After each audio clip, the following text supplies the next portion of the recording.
All right. We are ready. All right. Good morning, ZH. We were just talking about you. We hope you're all right. Since we didn't see you yesterday. I hope everything's okay. Good morning. Good morning. So today is gel nail enhancements. And I don't know how to put the little me on the bottom. So everybody ready for this one? I hope y'all are ready for this one. Okay.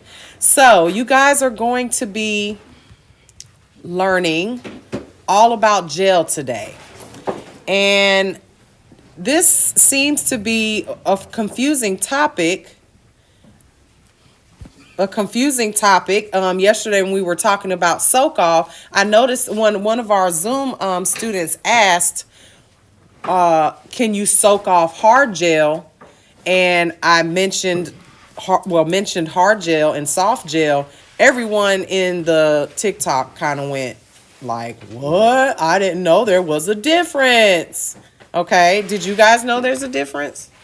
I did. That's why I hadn't got into it. Okay, because you knew there was a difference, but you didn't know what the difference was. Okay, good. So this should be very interesting. So this is a lot of information, and again, the theory is the most important part. Okay, because you can buy hard gel, you can buy soft gel, you can buy all kinds of gel, and if you don't know what it is, it can get bad if you don't have the right equipment, the right lights, and things of that nature. So this is a lot of information, and you guys are going to need to write this stuff down. Okay, so let's talk about what we're going to learn today. We're going to talk about the difference, or why you need to learn light cure gels. And when we talk about gels, we're talking about light curing. What is the difference between light curing and what happens when we use acrylic? Polymerization curing. The light acts as UV or the LED is what actually cures it. You could sit it in front of, you blow on it, you can put heat on it, you can do anything, all of that, and nothing's gonna happen, right? Period. So we're gonna talk about why you should learn about light cure gels. We're also gonna talk about a little bit of the chemistry when it comes to gels. Okay, we're going to talk about the difference between LED and UV. I know this is very confusing for a lot of people. And we're going to talk about different types of gels used in systems that we use today. Everybody heard about Gel-X. Everybody talks about Polygel, right? There are very distinct differences in these gels when we talk about UV and LED, okay? And, some things are eventually going to be obsolete. I cannot wait. So, we're going to talk about the supplies you need to be a gel, to use gel, and how to cure gel. We're going to talk about how you store it and how you remove it, okay? Because yesterday we talked about soak off. Soaking off hard gel is a no-go, okay? And why you can't soak it off, all right? And we're going to talk about when you should use gel versus acrylic, okay? Being able to service your clients properly is a big part of being a nail technician. We'll say a highly skilled nail technician. You may have clients that maybe they should not wear gel versus acrylic, or vice versa, okay? Some people are not a good candidate for Gel-X, okay, versus acrylic or something of that nature. So that's what we're going to talk about today, all right? Y'all ready for it? All right, let's go. So why do you think it's important for you to learn about light cured gels, ladies? because clients are gonna ask for them. All right, very good. Many clients request gel services. And when those clients ask for gel services, I can guarantee you it's because they've had gel before. Now, when we're talking about gel services, I'm not talking about gel polish. Let's take gel polish out of this equation right now, okay?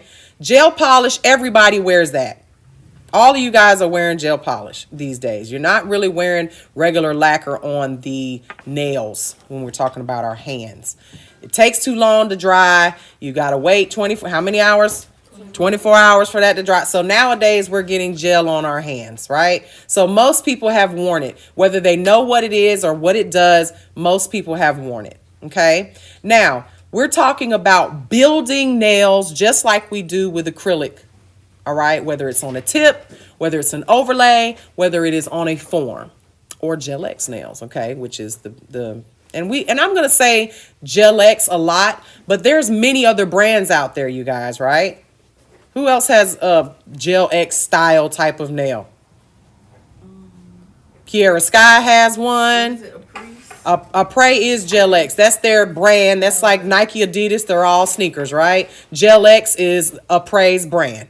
That's their name of their brand. Okay. You got Kiara Sky has their soft gel tips. You've got Koopa just came out with one. I mean, there's plenty of no name brand ones that you guys, when you go to Mr. Johnny's, you see he got boxes and boxes of. They're all the same.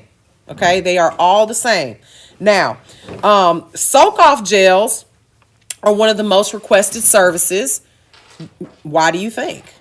Because they don't know how to take them off. Well, because they can be soaked off easily, right? And if you can't soak something off, it's you got to file it off, right? So soak off gels are the most requested services, and in general, your gel polishes are going to be soak off gels, right? We can soak off our gel polish that we wear on our natural nails. We don't really want to soak off gel polish on acrylic nails, do we? Because what's gonna happen? You're going to take nail off. You're gonna take the nail off, right? Did you soak your nails off? Yes. We had a little bet going. I was like, I bet she didn't do it. She said, I know she did. I was like, okay, good, because we're gonna do, if you don't mind, Gel X on your nails today, a demonstration, since we will use your hands today for the Gel X demonstration. Okay, so these people who want gel nails, these are loyal clients, you guys. These are people, they don't want acrylic. When people come to you and say, I want gel, I want you to build my nail with gel, they already know that they want gel. You're not usually going to get someone that comes up and says, I think I want to try gel today. I don't think I want acrylic. They've had it before, and they've usually had a nail technician that is really good at it, and they want that actual service. Now, choosing the best products and how, understanding the chemistry of gel products is going to allow you to choose which gel products you want to use in general. Like, anybody know any specifically gel companies that sell builder gel to make nails with exclusively? IBD is one. Yes. What about Light Elegance? Anybody ever use Light Elegance? Okay, one of my favorites, Light Elegance. Let me see if I can pull out some of these gel products for you guys. What about Gelish? Gelish? No one's ever heard of Gelish? I've heard of the polygel before. You've heard? You said polygel? Oh, hold on, where's my gel stuff? Hold on. Okay. What about Crystal Nails? Anybody ever heard of them? This is their packaging. Love their packaging. That's cute. All right, they have a gel line. What about Vetro gel? No one's ever heard of that stuff? I'm like, where's all my gel? Oh, it's all over here. Okay. So you got Tammy Taylor Sculpt Polygel. Gelish Polygel. Soon Mary Negron Nails Polygel. Okay, coming soon to a store near you. Okay, so there's so many different companies out here that sell exclusively gel. Let's see, what's another one? Well, here's, Vetro gel. You guys have probably seen some of the bottles up there. Valentino now has their own gel line. Okay, so there's tons of different ones out there. Choosing which one you want to use is going to depend on your education, because this one right here is a UV gel. Y'all got like these like big eyes, like, what does that mean? Well, what do I do with that? Well, that means that you can't cure that under this light right here. You're going to be like, it's something wrong with it. I love it when it's something wrong with it, Miss Mary. It's not working. One of my night students, she bought the odorless. She was like, it's something wrong with it. It won't dry. It's still shiny. Didn't you try that the other day? You were like, what's going on? Why is it doing this? It's chemistry and all this stuff, right? So let's talk more about that. Now, we're going to describe the chemistry of gel. So, in chapter 11, when we talked about liquid monomers and polymers, you guys learned that there was something called an oligomer, which is basically a thick gel-like a sticky acrylate that is between the liquid and gets right between the liquid and the solid, right? So when we are working with gels, you guys are going to notice that if it is a builder gel, that it has a characteristic that you have to wipe it. There's a sticky layer. And didn't you have that sticky layer when you were using that odorless? Yep. Right? So that sticky layer is when it's stuck between a liquid and a solid. And most gels use this oligomer and that's going to give it a very good adhesion to the nail, okay? And a lower risk of sensitivity. So when we say lower risk of sensitivity, what is it in that liquid and powder when we're doing acrylic nails that can cause you to have allergic reactions? What, that monomer, right? I got monomer on my face the other day. And what did it do? Make you itch a little bit? More than like all right here was red for like a couple hours. Right, right. Deasia got monomer in the eye. She just now getting her pretty eye back. Right? Got all red and stuff. So we don't want these chemicals on our skin. So you guys know about viscosity. We know what that word means, right? So gels come in different viscosities. And I really wish I knew exactly where I could put my hands on my gel. Gels come in different viscosities. And hold on a second. Let me figure out where my gels are. So, Eric, I need you to thank you. I'm like, I know I have gel over here. This is all my gel. Thank you. Just leave that there. Don't even ever move it again. Thank you. Just leave it right there. I will squeeze my big ass in between there if I have to. All right, because I need this stuff. I'm like, I know I have a drawer full of gel. Okay. So, gels come in different viscosities. What does viscosity mean? Thickness. The thickness, how thick it is, okay? So you've got your gels that have a thinner viscosity. I'm gonna open it. First of all, I need a pair of gloves because when we're working with gel, everything gets sticky.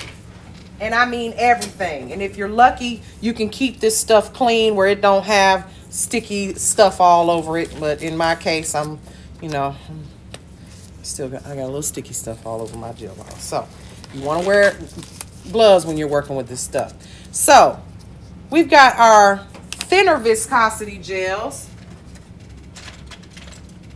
Okay. This one. Y'all see it's kind of like syrup here. I know what you want me to do. There we go. So we got our thinner viscosity. It's kind of like, I would say, like molasses. Maybe, yeah, like molasses. You know the difference between molasses and syrup, right? Okay, syrup's a lot thinner. I would say that top coat, and y'all see how thick that is? That would be like a medium viscosity. And this you can absolutely build nails with, but it's going to move around and run away from you a little bit faster than, say, one that is like this, okay? This one is a very thick viscosity, okay? And this is known as a cosmetic builder gel. If you look at this right here, I can turn this is not going to move on this stick here. Hold on. It's not moving. It's just going to sit there. If I hold this upside down, it's not going nowhere. Okay? Now, if you think that's thick, what about our poly gels? Look at this one. Comes out like toothpaste. Actually, toothpaste would be a lot thinner than this. Okay? So we've got a lot of different thicknesses and viscosities going on here. And what's the benefit of one being thicker than the other or thinner than the other? Okay, that's a good one, but not exactly time. You had one right. How it moves, the time for how it cures may be the same. Okay, how long it cures, and we're going to talk about cure time in a second. Now, these gels, sometimes when you are using them can be a little bit more difficult to move around or get a smooth finish depending on the viscosity. Okay, now, why would you want a thicker one versus a thinner one when it comes to building a nail? Thicker one was probably like a good base. Base or sculpting. building it, like, so sculpting it out. So sculpting out a nail or building a nail with a thinner viscosity. Would you want to build a nail with a top coat, with a gel top coat? It would take you forever to just be like, it'd be like doing the dip, right? You got to do a layer and another layer, cure it, another layer, cure it, another layer, cure it. So these thicker gels are going to help you build that nail a lot quicker. Okay. And the thicker it is, the less it's going to move around. So when we think about acrylic, so how many of you guys are scared to do gel? Scared of gel? All of you, everybody. Come on now. Because you ain't never used it before. But Right? I feel like it's messy. I'm Messy. Okay. It's texture. Yeah, I That's feel the like only thing. Okay. Yeah. So what if I told you that gel, once you guys start using gel, you probably never want to go back to acrylic? Don't tell me that all that acrylic I got. So let's talk about it real quick. Acrylic, you guys, especially in the beginning, how many times have you laid in that bead and you're like, oh man, it done cured, it's done, it's hard, I can't do anything with it now. With gel, you've got all day. You've got, as a matter of fact, forever to play with it until you get it to where you want it to be, in the shape that you want it to be. You don't have that luxury with acrylic. Acrylic starts once those molecules come together and start to form that chain. It's a wrap. But in this case, with gel, those chains don't form until what happens? Until you put it in that light and cure it. So it's like, when it comes to polygel, especially, like, you don't even need a brush. You could apply polygel with one of those plastic silicone tools. You could. You can apply it with just about anything. You could use your fingers if you wanted to. I mean, it's that easy to manipulate. Okay, so having these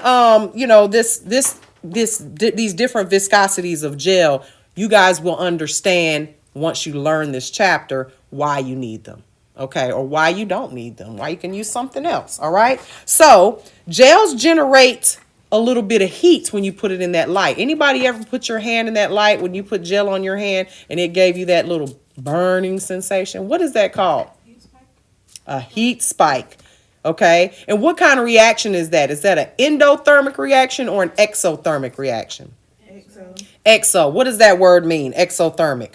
Heat from the outside. It releases heat. It's putting out heat.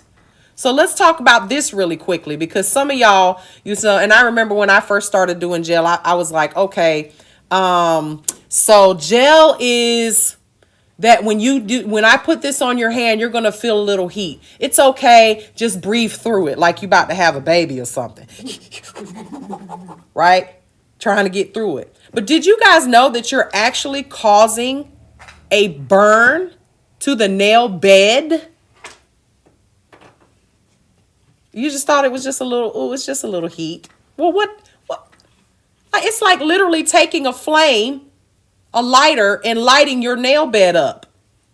Okay? From the underneath the nail plate. So what can happen if we cause damage to the nail bed? And there's a burn. I burn your nail bed. That's an injury, right? Let's talk about what we've learned about nail anatomy.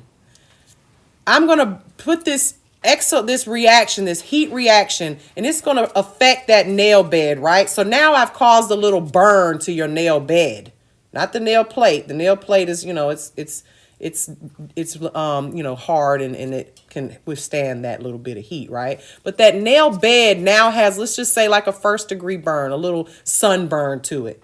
What happens when you get a sunburn or when you burn yourself? It's going to, right, you get a little scab or a peel or it starts to heal, right? Well, what's going to happen underneath your nail plate if you burn that good enough? Everything lifted. Absolutely. Now you're going to have separation. And what is that disorder? Onycholiasis. Very good. Onychomadesis, right? That's trauma to the nail bed, right? Just like if we had like a blood blister under our nail, what happens? Doesn't it separate? That blood separates that nail bed from the nail plate until it grows out. Then when it grows out, you can kind of pick that blood out from under there, and then you got to, it's just separated. That same thing can happen with a gel heat spike if you put too much gel on the client's nail. Remember when we talked about acrylic and you get that burning sensation when you put a big amount of acrylic on someone's nail? Why does it do that? Because you got so much of those molecules working at the same time, and they get really, really hot and excited because they're hanging out and they're trying to, they dancing and stuff over here. And next thing you know, you get that heat spike. Well, with gel, that light, it's penetrating through that nail plate into the nail bed. And if you use way too much gel, you can actually cause a burn to that client's nail. Next thing you know, they got onycholiasis. And guess who did it? You did. All right. So this is why the education is so important. All right. Knowing this information is very important because your client comes back, 2 weeks later, and you notice they got lifting to every single one of their nails because you took a big old blob of gel and laid it on there and just shoved their hand in the light. And we're going to talk about those heat spikes and how to prevent them in a minute. But it's your fault. And what if you had no idea? You're just using gel because somebody sold it to you.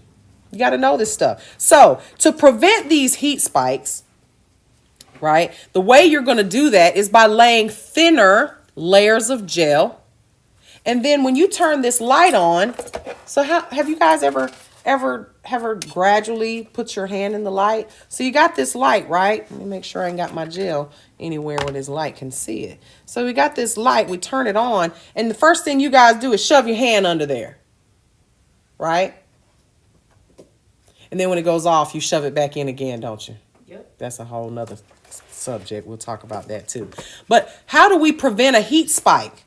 So let's use this example. If you go outside in the middle of the sun, in the middle of the summer at noon o'clock, and the sun is high heat, right? It's right beaming down on you. What are you going to do to try to prevent getting a sunburn? Put sunscreen on. Or maybe you might even wear hats and shades or something over your skin, right? So if the light is at high heat, high noon right here. We're at high noon inside the light. What can I do to make sure that I don't burn my hand immediately? Check this out. We turn this on. We got the light on. I don't want to go all the way in. Ooh. Put it where. Why don't I just slowly get myself accustomed to the light by going inching it in, one little bit at a time. Now, nowadays, you can purchase lights, and if you've ever seen the one from CND has one that it'll flash. Any of y'all have one of those really cool lights that flashes when you turn it on? It'll go floop, floop, floop, floop, floop, like that. No, but I've seen them. Those are the more flashier, expensive lights. So, you've got your $35 lamp, and then you've got your $300 lamp that'll do that, have that special feature. And those are for those nail techs that use gel a lot. Those are the ones that use gel a lot. So if you are building a nail, you don't want to do it in, one or two little tiny layers. Maybe you want to put a big blob on there. So what you want to do is called flash curing. That's what it's called. Flash curing. You're going to take your time, and it's going to flash, flash, flash, and it's not going to introduce that heat. In the morning, I do this every morning. I tell him, I'm like, so we have the Google, right? The Google that turns on our lights for us. So I tell Google, I'm like, turn on the lights at 1%. Because I don't like to wake up with like, light in my eyes. It burns my eyes, right? So think of it that way. So you want to gradually cure so that it does not burn your client's hands. Okay, so that's called flash curing. Everybody got that? So I'll demonstrate that later. All right. So now, if you have clients that are sensitive to the light, you can just apply it in smaller doses. Do one smaller layer, do another layer, another layer. But if you're going to pick up larger beads like we do with our acrylic, you gotta flash cure. You gotta do it. You're gonna cause that client a lot of pain, and we don't want to do that, right? So now let's talk about the difference between UV gel and LED light cure gels. How many of you guys know the difference between LED and UV? Well, first of all, what does LED mean and what does UV mean?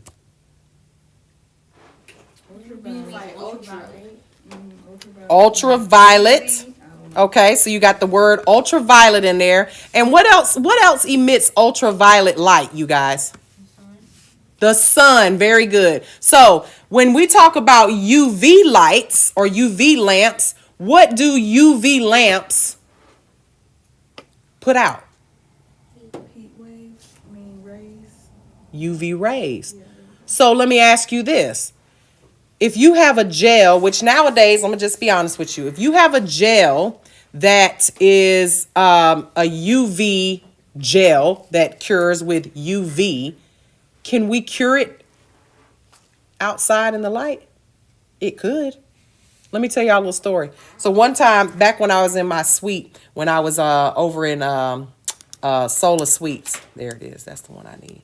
When I was in Solar Suites, I had a big window. I had this really big window, right? So this window, when I was working, had the little shades on it like we have here. And one day, it was about noon, 1 o'clock. The sun started beaming into my window, and I had my gel open, sitting on my table. I was working on a client, and it kind of went across. The light went across my gel. It hit it right there in the right spot. And then it, as the time passed, it went past it. And then when I looked and I went to dip into my gel, the top of it was cured hard. I had to pull out this hard piece of the rim of my gel, this very expensive gel. Underneath was fine, but on the top, because it was just enough of the sun had hit it and cured it. So why do you think now when you look at gel polish, you guys, because I always tell you guys that you're like, which one is the gel and which one is the regular polish? Why do you think this polish has a bottle that you cannot see through versus this one that you can see through? So it doesn't cure. Absolutely right. This bottle is protecting the polish inside from the light and the UV rays.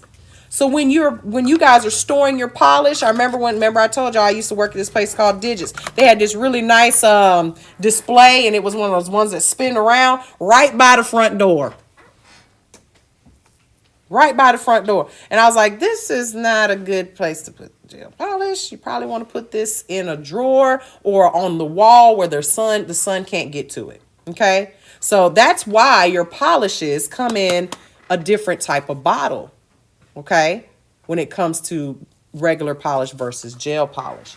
Now, so UV stands for ultraviolet. What does LED stand for?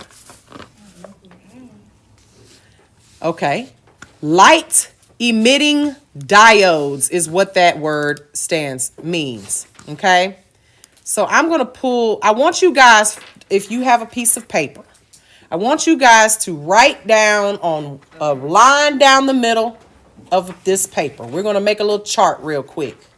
Okay? Straight down the middle of this paper. And we're going to write LED on one side and UV on the other. I'm not ready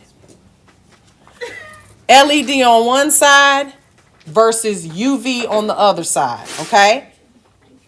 This is for me. For them. I need to pull this up so I know it. So LED stands for light emitting diode. All right, and we're gonna look at some light emitting diodes in a second, so you guys can see what that actually. Because I know you say that word and you're like, well, what the hell is a diode? What is a diode? Okay, so we got light emitting diode versus ultraviolet. Okay, ultraviolet. All right. Now, when we talk about these lamps, because some of you guys already have a lamp, don't you? Do you know what it does? Does it cure UV? Does it cure LED? Supposed to be UV and LED. Supposed to be? I think mine's just UV. Yours is just UV? Well, how'd you come to that conclusion? Jalen, my little parrot. The little, I don't know, Amazon said it. Amazon said it. Hey, I love it. Amazon said it's a UV lamp. That's what I said. That's Right? Okay. I'll take that answer. supposed to That's a better answer than, I don't know, I just bought it. That's what Amazon Right? said. Okay. So when you guys are picking out these lights, when you guys are choosing lights, all right, a lot of them will look similar, right? A lot of these lights, these curing lamps, so that's what we're going to call it, a curing lamp, okay? A curing lamp, it's an electrical device that powers and controls bulbs to cure nail enhancements, all right? So in order for the gel to cure, the bulbs must emit this violet colored or blue, and S&S has this really cool one. I think it's pink. Have y'all seen that one? It puts out a pink light. It's really cool. But it has to be at a proper intensity in order to properly provide a sufficient energy to cure that light. So, for instance, because you guys, you know, y'all have seen me use this one, right? Y'all have seen me use this one. Can I cure a nail with this?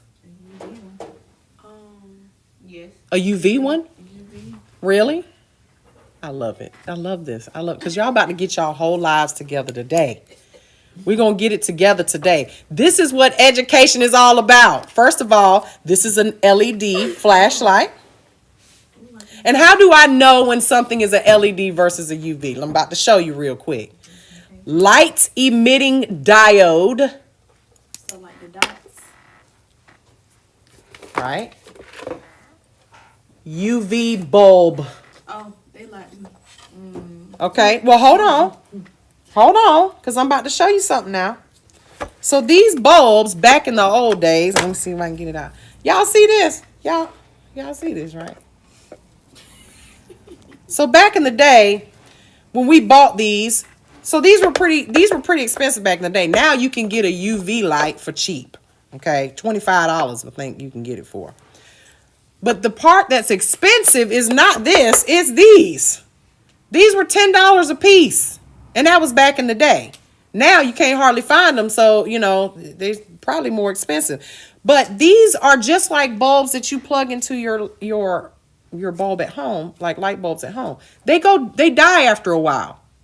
And before they die, they actually start to, you know, slowly degrade, and you don't really know how much power is coming to it because it stays the same, gives the same light, but then it just starts to, sometimes you'll put your hand in there and it just won't cure all the way. It's like something's wrong because the power will start to go dead in these before they die. So we used to have to write on the bulb when we put the bulb in, because these were only good for a certain amount of hours. And who's checking for the hours when you're only using this for 30 seconds, 60 seconds, 120 seconds at a time? So ain't nobody really know. You just kind of waited until you always just had an extra pair laying around or extra set of them laying around so that when you noticed that the gel wasn't curing, then you would change them out. So old school, you guys, very old school. But let me just tell you something. This right here is Old Faithful. We're going to talk about it in a second. This is Old Faithful because I have UV gels that only cure by UV. I know this is going to be confusing. We're going to write this down. Y'all about to write all this down in your little chart. Okay. So UV bulbs can cure LED and UV? Write that down. UV, under your UV side, can cure LED and UV.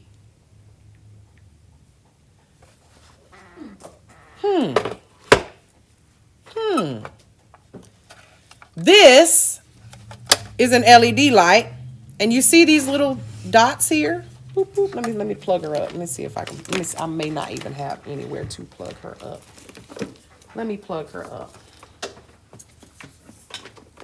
Oh, we can plug this up. Let's show you guys what this looks like. So when you have a UV or LED light, y'all see those light emitting diodes? This lamp, in particular this lamp, and I see Selena looking at hers, I'm so happy to see that. Yours probably does both, and we'll talk about it in a second. This lamp can only cure LED. If you have a UV gel, and guess what, y'all? These are all UV gels. UV. And how do you know? Well, you got to read the bottle. You got to read it. It'll say on this one says, look at here.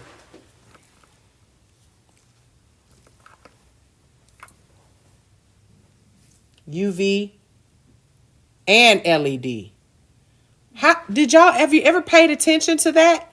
So I did since you said it, but not before then. So what does that mean? LED LED and UV cure. Yeah, you can use either. You could use either lamp. Okay?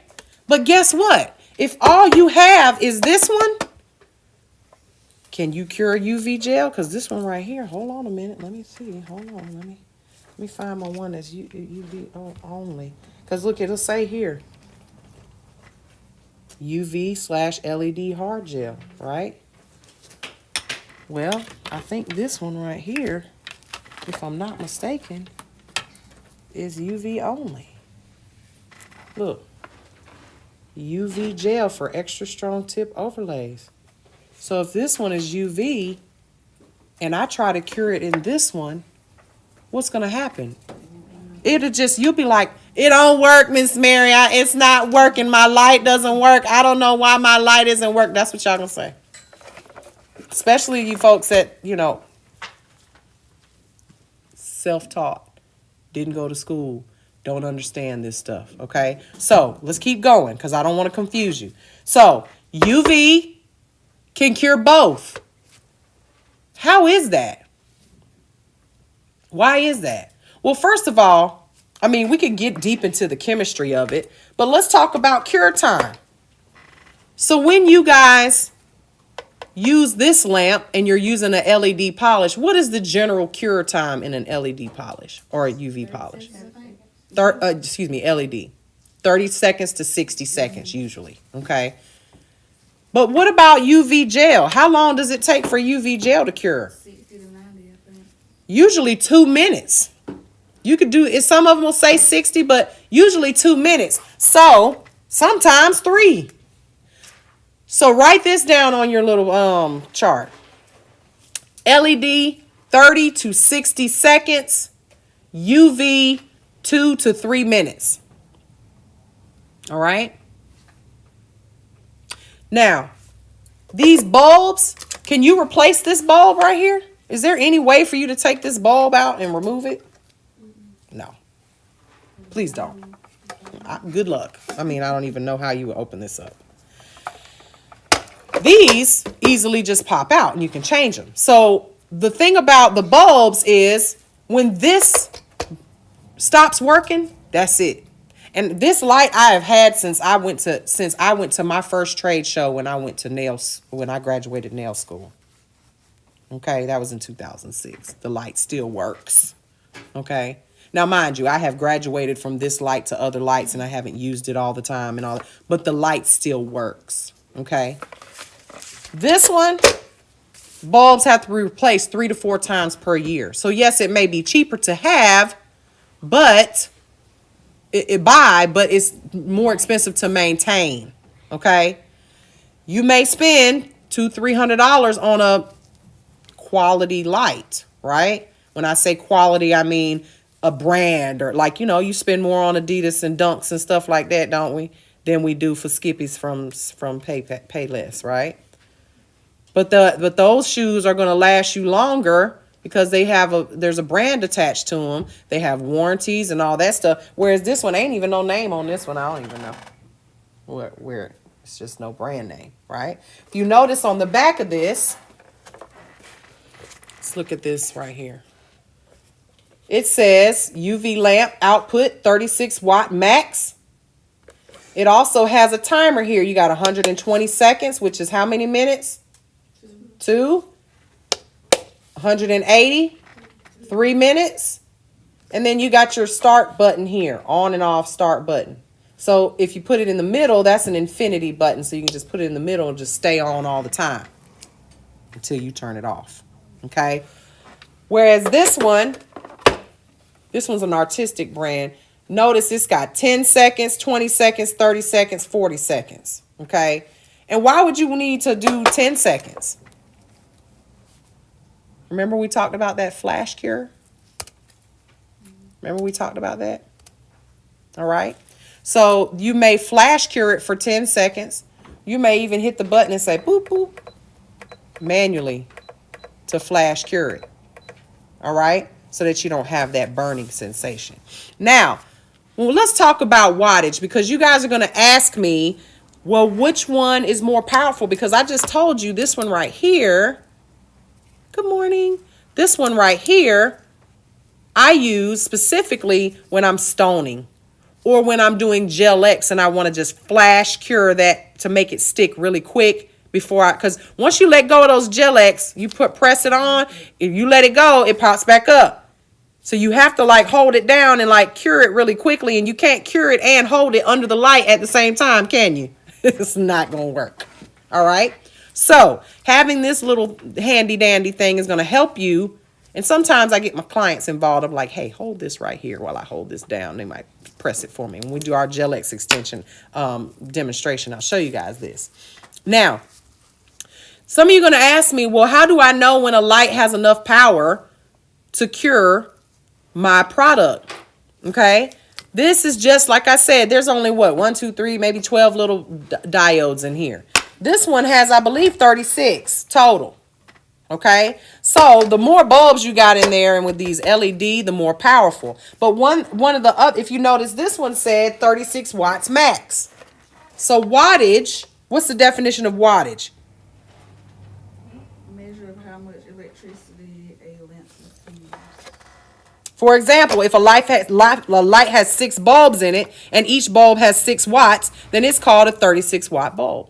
All right. So that's how much electricity is consuming. Now, curing lamps will use either LED or UV. So LED, we all know that means light emitting diodes. They create a direct light that must shine directly on the gel in order for it to cure. So remember when we talked about, I think we've talked a little bit about this new trend out there on TikTok and stuff, where people are taking their pre-designed, like you make some press-ons and send it to somebody. It's already got polish on it. And they're taking the gel and adhering it with gel. How is the light going to see through that and cure it all the way if there's already polish on top of it? Now remember, anytime you have uncured anything on your skin, uncured anything, it can make you itch and have an allergic reaction. Okay? So we don't want to do that. Y'all stop doing it. I don't care what TikTok told you. TikTok is not nail school. And even if there are people on there talking about it's nail school, don't you go into nail school. All right? So listen to your grandmother, okay? Do not do it. It's not good for you or your client.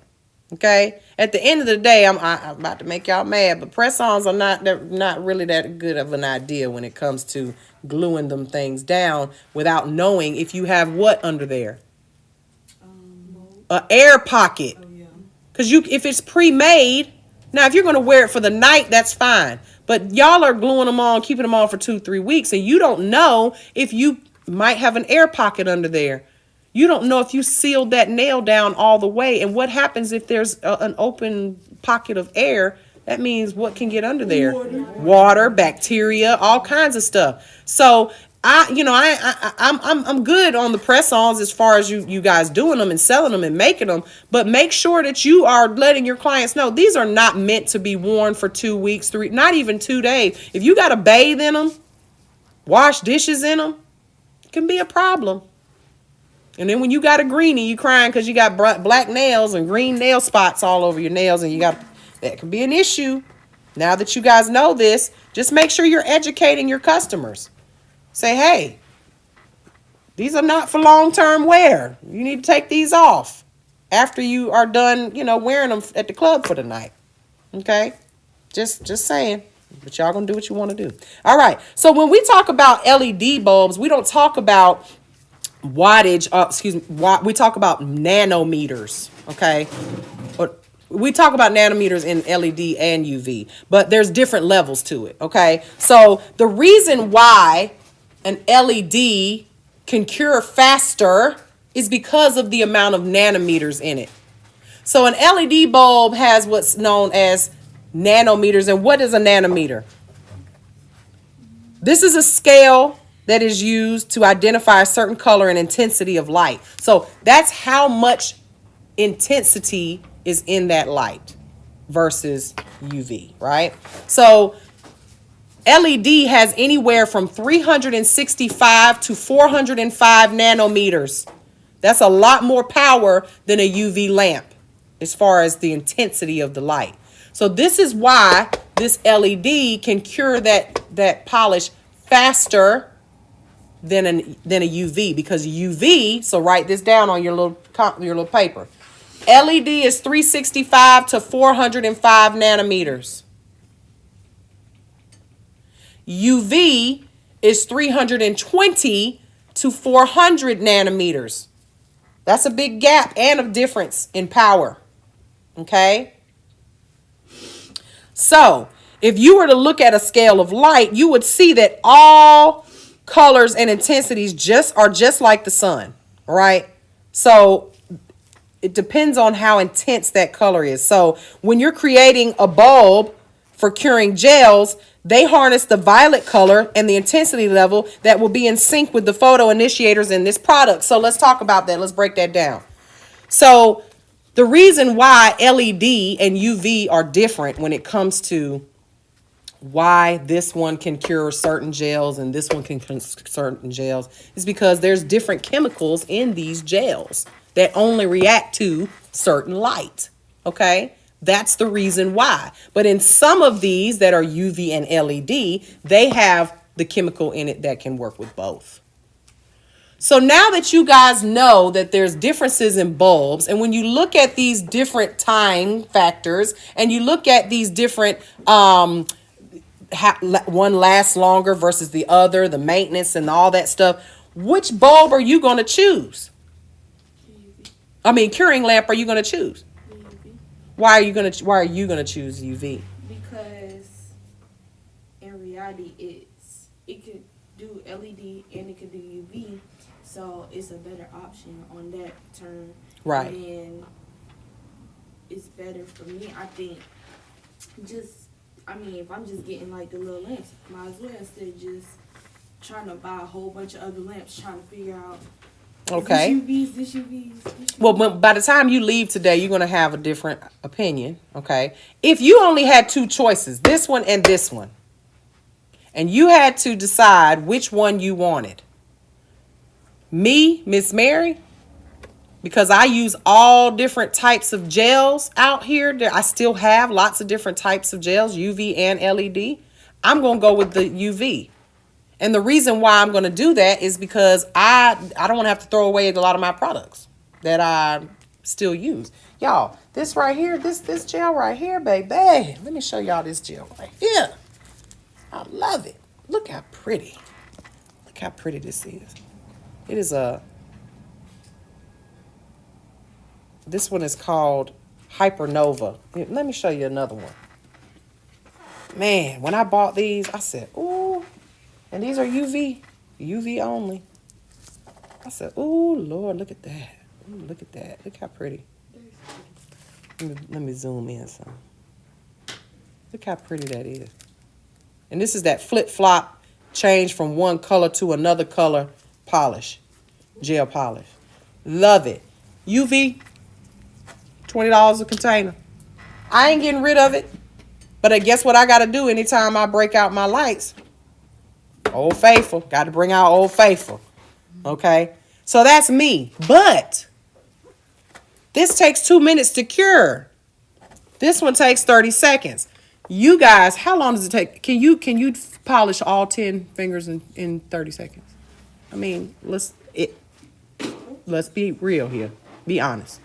Probably about a minute. Take about a minute, right? So at the end of the day, this thing working faster than you. And this is what I used to love about the UV light. You know how your clients want to pull their hand out before you're ready? This forced them to stay in there. Because 2 minutes would pass. It forced them to stay in there. They'd be like, oh man, don't come out till the light turns off. So I'd be like, just go on and put your hand in there. Don't come out till. So 3 minutes later, they're still in there. I'm ready for the other hand. I'm ready to polish the other hand. Now, you can be like me and have bougie and have two and one on each side. And I like to do that because that made them keep their hand in the light. This one right here, as soon as they come out of the light, as soon as 30 seconds is up, they're like, and let's talk about that really quickly. Putting your hand in and out of that light. First of all, what are you doing? Who told you That was okay. that was okay? If this says cure for 30 seconds, why are you letting your client go in and out of that light for 3 more times? Let's put it in perspective here. It says on the biscuit container that to put it in there for 17 minutes. It's done cooking. You take it out, but you're like, you know what? I ain't ready for it yet to eat it, so I'm going to put it back in for 17 more minutes. What's going to happen to them biscuits? Bottom definitely gone. They're going to be burned up, dry, crusty, hard. Nobody's going to want it. So what do you think happens to gel? Now, it's not going to burn. It's not going to get crumbly and stuff, but it will be a little bit more easy to flake off over time. It won't last as long, okay? And some of you will say, well, Miss Mary, you go in there a second time with that second coat. Well, guess what? That second coat has polish on top of it that needs to be cured. The polish under it's already cured. It can't see down past that second coat. So it's all right maybe twice, but this in and out, staying in for 2 minutes, 5 minutes, 12 minutes, when it said 30 seconds, it's a chemical. It's not going to work. You're going to have problems. I think a lot of people be doing that because of that thumb, but I have a little thing. That So you guys notice when I do my polish, I always tell the client we're going to do the thumb last. We do the thumb last, and then we have the client hanging their thumbs over the edge of the table. Or this is why having a light with where did my plate go? With a metal plate, reflective plate on the bottom is advisable. Because when I have my clients, and this is why this one is a little bit more expensive light, a little bit nicer, it's got a magnetic plate. Why does it have the reflector on the bottom? Why does it have this reflector? So the light can bounce. So instead of doing that where you take your client and you put them on the edge of the table like this and do the thumbs this way, what you can do is, I tell them, I'm like, turn your hand this way and put the thumb upside down. Just touch the top of the light, because that light is going to bounce from here and cure the light. Cure the UV gel or the gel polish or anything, really, whatever you're doing. So that would be, so when you're choosing these lights, now what do you think you're going to look for? A light, if you're going to be looking for one to purchase, this one here, I like this light. This light's fun, but it has a plastic bottom on it. It has a plastic bottom on it, so it doesn't reflect anything. And I don't know where it's at. It's somewhere. But it has a plastic bottom on it that's just plastic, right? So But here's another little tidbit for you. If you have one like this, what can you do to rig it? I heard aluminum foil. Just take your little aluminum foil, put it on that bottom piece, and make it look like this. Now that's ghetto, but you know, I'm a little ghetto sometimes. I don't, you know, you got to do what you got to do. If you're trying to have, you know, purchase a light and you don't really have the money for one that's more expensive. Okay? So someone said in the class, she said, "Oh, wow, I was waiting for this class. Me just willy-nilly buying all kinds of gels and lamps on Amazon and not knowing the differences." How do you guys feel about that now? About purchasing things and now knowing the difference? Selena, what kind of light do you have there? That's one a very popular Amazon light. Can I see it, please? That's Sunlight, right? And that's just a brand.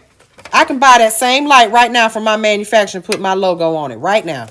Okay, I got to buy 700 of them to get a decent price. But this is one of those Amazon lights, and this is a very good light. So let's look at this one really quick. How much did you pay for it, if you don't mind me asking? Like $25. First of all, you can feel the weight of it. It's like feather light, okay? Now, this one is, what does it say here? Let's look at it.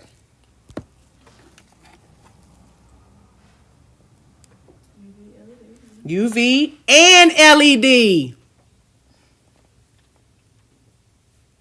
So, when you guys are purchasing lights now, that's why I said you may change your mind about choosing one like this, because now you guys have the option of having lights that do both.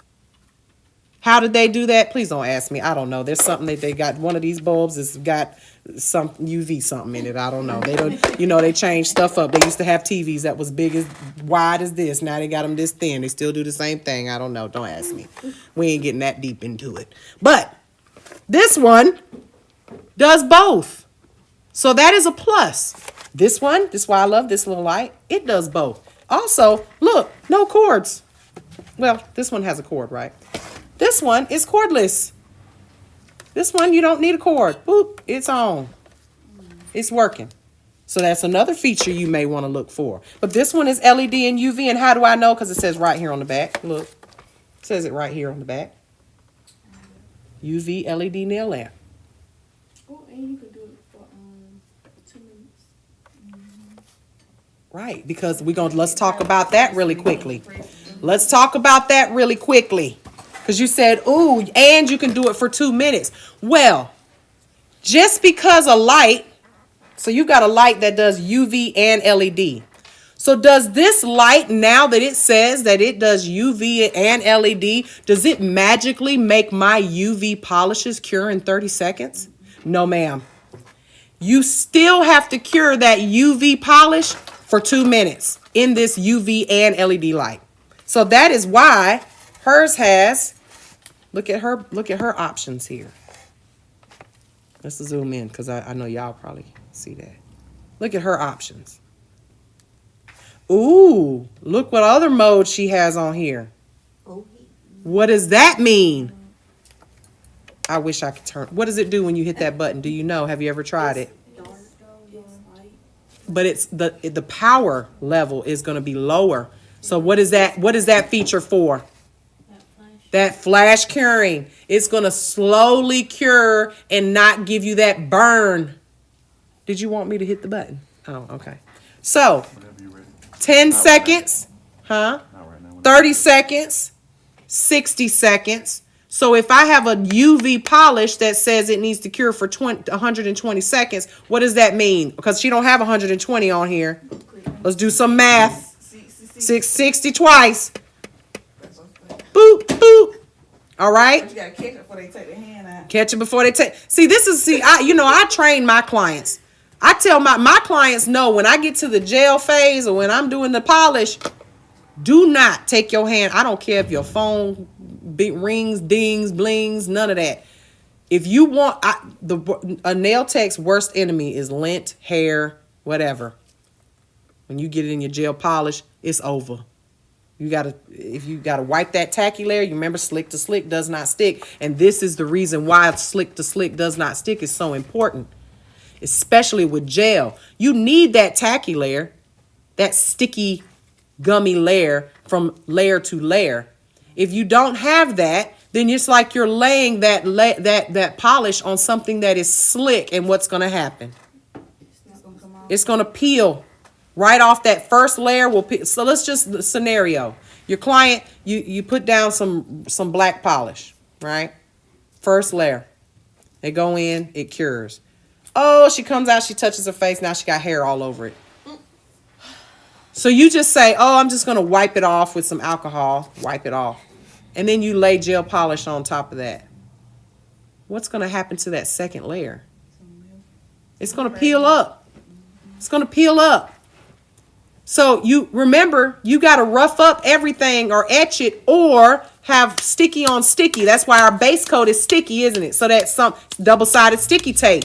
Well, you don't wipe away the double-sided sticky tape, the tape on one side. Now you just got slick. Slick to slick does not what? Hey, so now that's why it's important. So now let's keep looking at her light really quickly. So she's got a plug in the back. So this one has to be plugged in. So that's a feature you may want to look for. You're very rarely going to find a cordless lamp for $25 on Amazon. Okay, it may be 40, maybe 60, just depends. Now, when we look at the power here, it says 100 to 240 volts, 50 to 60 megahertz. That's just going to be her power cord here. That has absolutely nothing to do with the wattage, okay? Now, open this up. What do we notice about her plate? It's plastic. It's no reflection, right? So she can only put her client's hands in flat. If she, and the thumb, notice how the thumb lays in a plate, it lays sideways. So you're always going to have that one side of the nail that's not going to hit any light. So this is when you guys, it'll happen to you a few times because you ain't going to listen to me. You're going to be like, no, I'm just going to go ahead. I'm in a rush. I'm just going to do the whole hand. I'm going to polish the whole hand. And then your client's going to call you the next day because everything's going to be fine until the next day. And then your client's going to call you and say, Jalen, the side of my thumb peeled. I don't know why. I must have bumped it. And, I always say, well, that's because it was your fault. It wasn't mine. But in this case, it was your fault because you put that hand in, the whole hand in. And a lot of these lights are not designed to reflect well enough. Now, this one, look, the whole inside of this one is metal. Look at this one. This whole inside metal. So you're not getting no reflection. The light is only going to hit where the light hits, and that's it. Anything else, so see, we got no reflection versus nothing but mirrors underneath here. Just pure mirrors. When this light lights up, it's bouncing everywhere. Whereas this one, just wherever that light is emitting from. So those are some factors that you may want to look at when you're purchasing these lights. And I know Amazon got all the deals, right? But there's levels to this. And having this education is so important so that you can purchase things in an educated way and spend your money wisely. Because when you guys go to the shows, those shows, they're going to be lights everywhere and they'll all look the same. One will have this Coupa, one will have, Valentino, one will have, and they're all the same lights. But then when you open it up, remember I told you got your manufacturers because I want you guys to test out. I got 2 different poly gels I want y'all to try. And when we look at them, you're going to see the difference. One is more expensive, but that thing is clear. You can see right through it. The other one is a cheaper poly gel. Same strength, same everything, but it's a little grainy. It's not as clear as I may want it to be, right? One is a little bit thinner in consistency. One's a little thicker in consistency. So you can buy these lights. The manufacturer can say, oh, I'm going to buy this light, but they got 3 versions of this same light. One has no reflectors in it. One has all metal inside, and then one of them is the next level will probably be wireless. Same, but you see what I'm saying? So you've got levels to it, but they all look the same, and you're not going to know if you're buying them on Amazon and you don't know what the difference is, right? So everybody understand what we just talked about, because this is going to get a little bit deeper in a minute.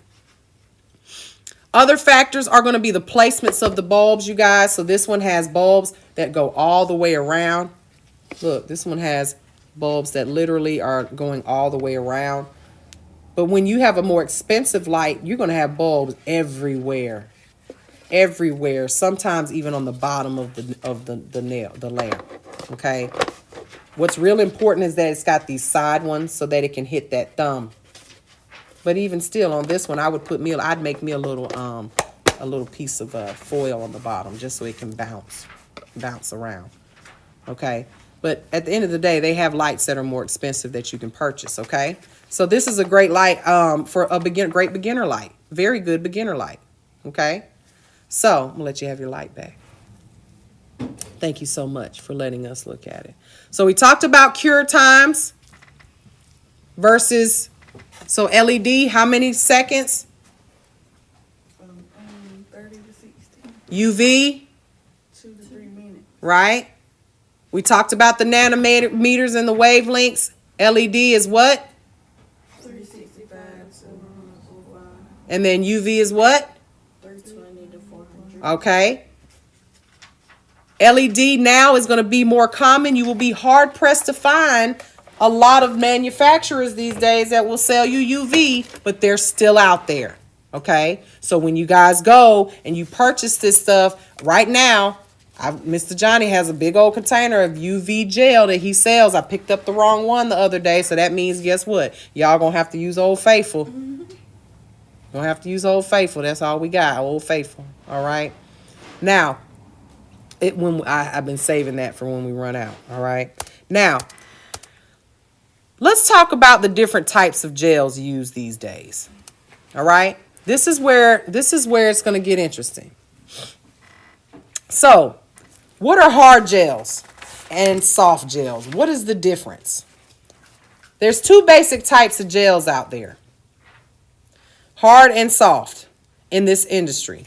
Now, hard gels are going to be known as your traditional gels. When you hear traditional gel, we're talking about hard gel, okay? They were created to be strong enough to use to build nail extensions. So, what does that mean? What I just said. They're hard enough to be used to build nail extensions. Remember, we talked about enhancements versus extensions. So it just means that you can basically form or sculpt the nail. Yes.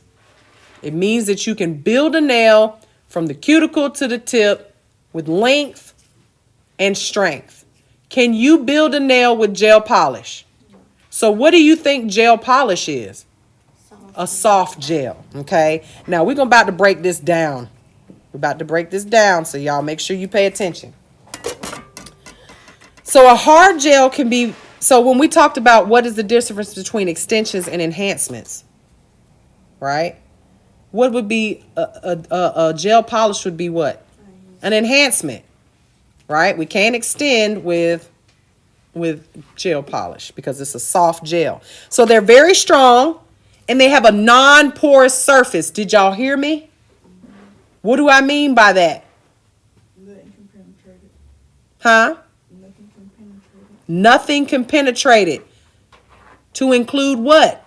Acetone. Acetone. So what does that mean? If it's non-porous, can't soak it off. So y'all make y'all a little chart now. Right up underneath that one. Hard gel versus soft gel. Okay. Hard gel is non-porous. Soft gel is porous. Meaning, aka hard gel, not soak offable. Cannot soak off. Soft gel, absolutely. You can soak it off. All right. Now, let's talk about what we mean when we say that acrylic is a porous surface. And gel is not. And I always use this example. If y'all look outside right now and look at that concrete, somebody just whip their head around and look at that concrete out there, because that concrete has been there for a long time. What do you notice about it? Has cracks. Cracks in it. Where do those cracks? Because when it was brand new, there wasn't cracks in it. I bet you it was nice and slick and black and pretty and smooth. What happened to it over time? Weather. And what happened? You said separate. It cracks because it was absorbing all the rain, all the dirt, all the paint, whatever it is that got put on that ground. And over time, it started to disintegrate. Anybody ever had a set of nails on so long that it started, like the sides started to crack and it got a little yellow and didn't really look as pretty as it did when you first got it. The pink, it really ain't pink no more. It's kind of punk, not pink. It's like, what is going on? The nail isn't really as pretty as it used to be. So gel is like that glass on that window. When it rains, can the water come through it? No. The water cannot come through it. It doesn't absorb any dust or dirt or any of that. So gel, hard gel, because we're not talking about soft gel right now. We're talking about hard gel. Nothing can penetrate it, not even acetone. So it can't be soaked off. So clients love hard gel extensions versus acrylic for their crystal clear appearance. It's just like glass. When you open up this container over here, let me pull out my cool gel here. All right. When you open up this container, let's look at it. This stuff you can see right clear to the bottom. Like you can see every single, it literally, and this one has a thinner consistency here. So when you guys look at this, look at how clear it is. It's like glass. It's literally like glass. Very few acrylics look like this. Okay? Except mine. Mine's crystal clear. We ain't gonna go there. So this is why, now let's talk about it. Y'all about to give a little school here. So when they were talking about gel powder, is that acrylic or gel? I think it's acrylic. You know it's acrylic. Anytime you see powder, it's an acrylic polymer powder, okay? Why did they call it gel powder? Because It's marketing. It usually was clear. It was always clear. But why would they say it needs to be cured. it does not need to be cured? It cures just the same. Anytime you're using liquid and powder. The reason they called it gel powder was because it had a very clear look to it. That powder is finer. Because my clear, when I buy it, my manufacturer, and I bottle it for you guys, it's when I purchase it, it's called gel powder. And the reason they call it gel powder, because there's another clear I can buy that's called aqua powder. That's the brand, right? Or the way the manufacturer sells it. But it's not as clear as the gel powder. And the reason they call it gel powder is to distinguish the clarity of it. It's just like it's just marketing. So what the NSS salons did was they started telling people that the powder they were using was actually gel and charging gel prices for it. When actuality, it was just acrylic powder that was very clear and mimicked the look of gel somewhat. And people went for it. They still go for it every day. Which one you like, gel powder? I do gel powder for you. It's $25 more. Are you kidding me? Uneducated people going out here buying this stuff and spending their money and then arguing with me, telling me, I want the gel powder. I'm like, I ain't got no gel powder. What you talking about? You want gel? This is gel. Gel, this container is anywhere from $50 to $60. A pot of acrylic, you guys know. How much did you pay for this acrylic yesterday, Jalen? It's like $12. $12, $13, right? That's my price for you guys, right? So,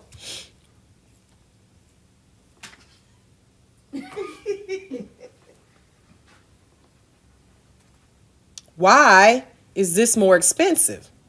Let's talk about it, because y'all know that gel is an acrylate. This is an acrylate. This is an acrylate.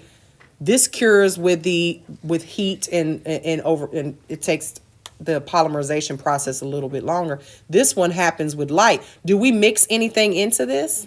No. We have to mix something with this, right? This is a 2-step process. This is a 1-step process. So that means that the monomers is already in here. You waste nothing with this. You're not wiping this on the table. You're not soaking it up on your paper towel. The only way you're going to waste it is by using too much, and now you have to file it off, right? This is a 2-part process. So when we talk about how much this costs, but what about this? How much does this cost? Oh, let's put it together. That's about that. That's about that container. Way too much. Right? So now it's really all about preference. Some people are acrylic slangers. I'm an acrylic slanger. I know my acrylic. I know how to lay acrylic, and I don't waste nothing. With this, you've got people who prefer to use this for whatever reasons. We talked about why you would want to use gel versus acrylic, right? But now, what about the clients? Who can benefit from using a non-porous product? People who are allergic to acrylic. No, no, because no, if they're no. allergic I'm to sorry. acrylic, they're allergic to this too. Let's Oh. just be honest. Older people, like Older people? who, like wash dishes, That- or, like People who do what? wash dishes. What do they have their hands in? Water. Water. So what you'll find, a lot of hairstylists will want gel nails. Now let me be real with y'all real quick. Just because it's non-porous does not mean you can't get a greenie. I had to argue with a nail technician about this. You won't get greenies with gel. Well, what if you don't prep the nail properly and you have lifting? You will get lifting no matter what if you don't prep the nail properly. But she was correct in the sense that this is a non-porous product, so water cannot penetrate it. Whereas acrylic, water can penetrate that and it just gets brittle. It doesn't really give you a green. The only thing you can get a greenie is if you introduce water underneath the between the nail plate and the acrylic or the gel. If you properly apply it, nothing's getting through either one of them to give you a greenie, but it will become brittle and it's eventually you have product breakdown. Gel, these things will stay pretty and shiny. I've got some gel on my best friend's toenail. She's been wearing it now for 3 months. That two months now. Her French tip. Them things look. She's like, Miss Mary, they look so good. It's so shiny, so pretty, right?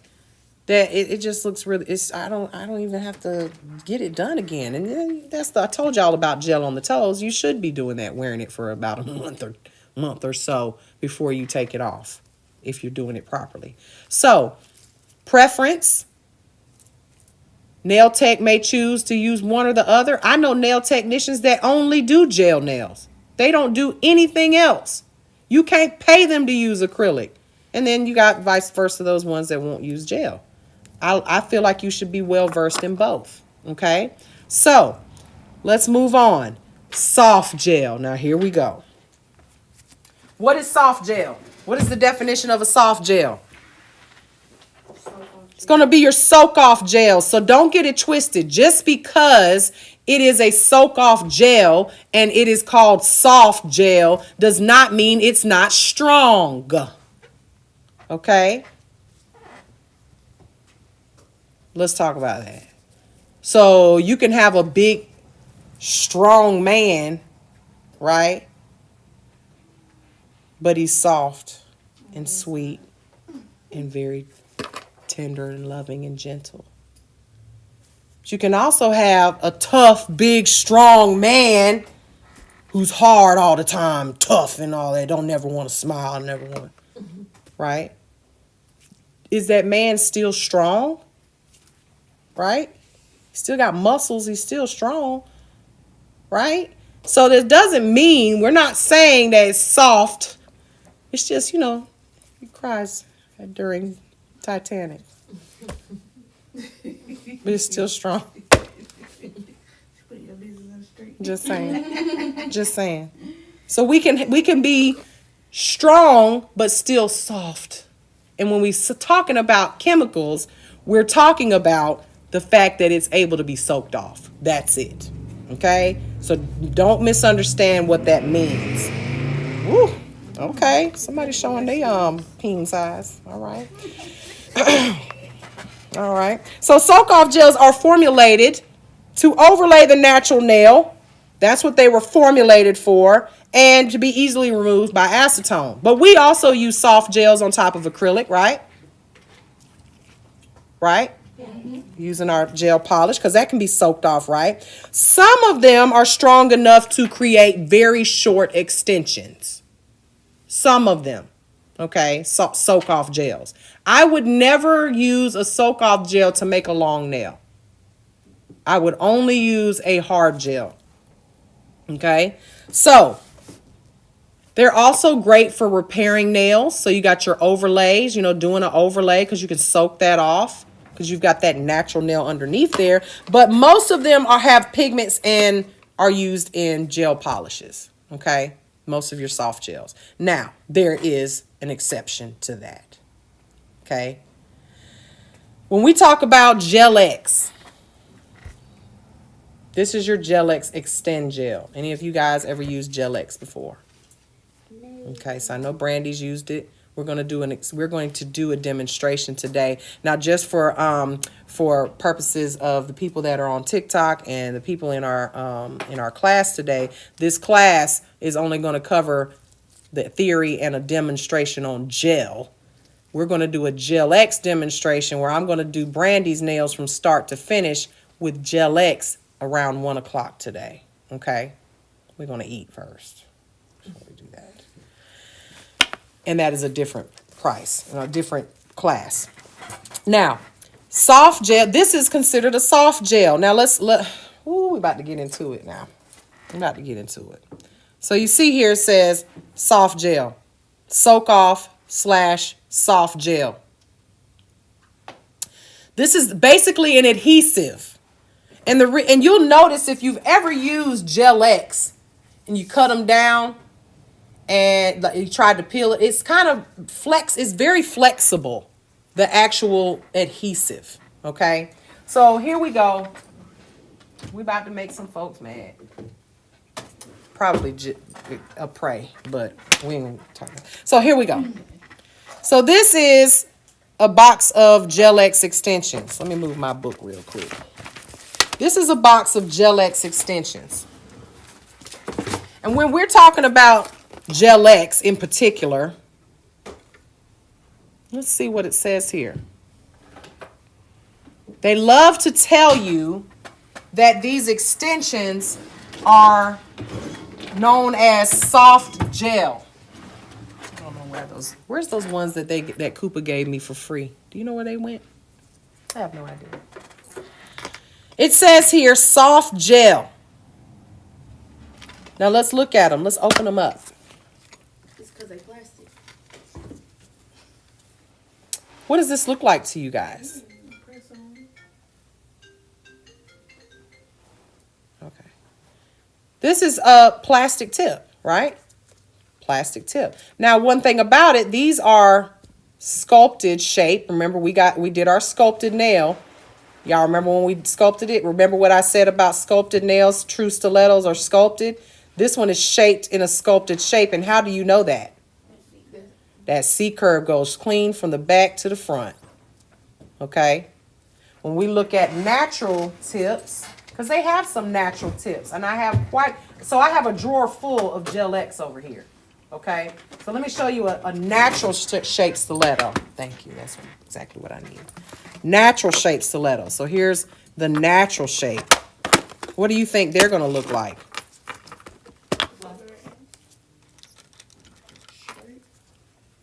Look how flat they are in comparison to these. They're flatter. They have a nice C-curve in them, but they're considered natural because it's not as deep. Like if you push this, bend this, you'll see how much more of a curve this one has versus this flatter tip.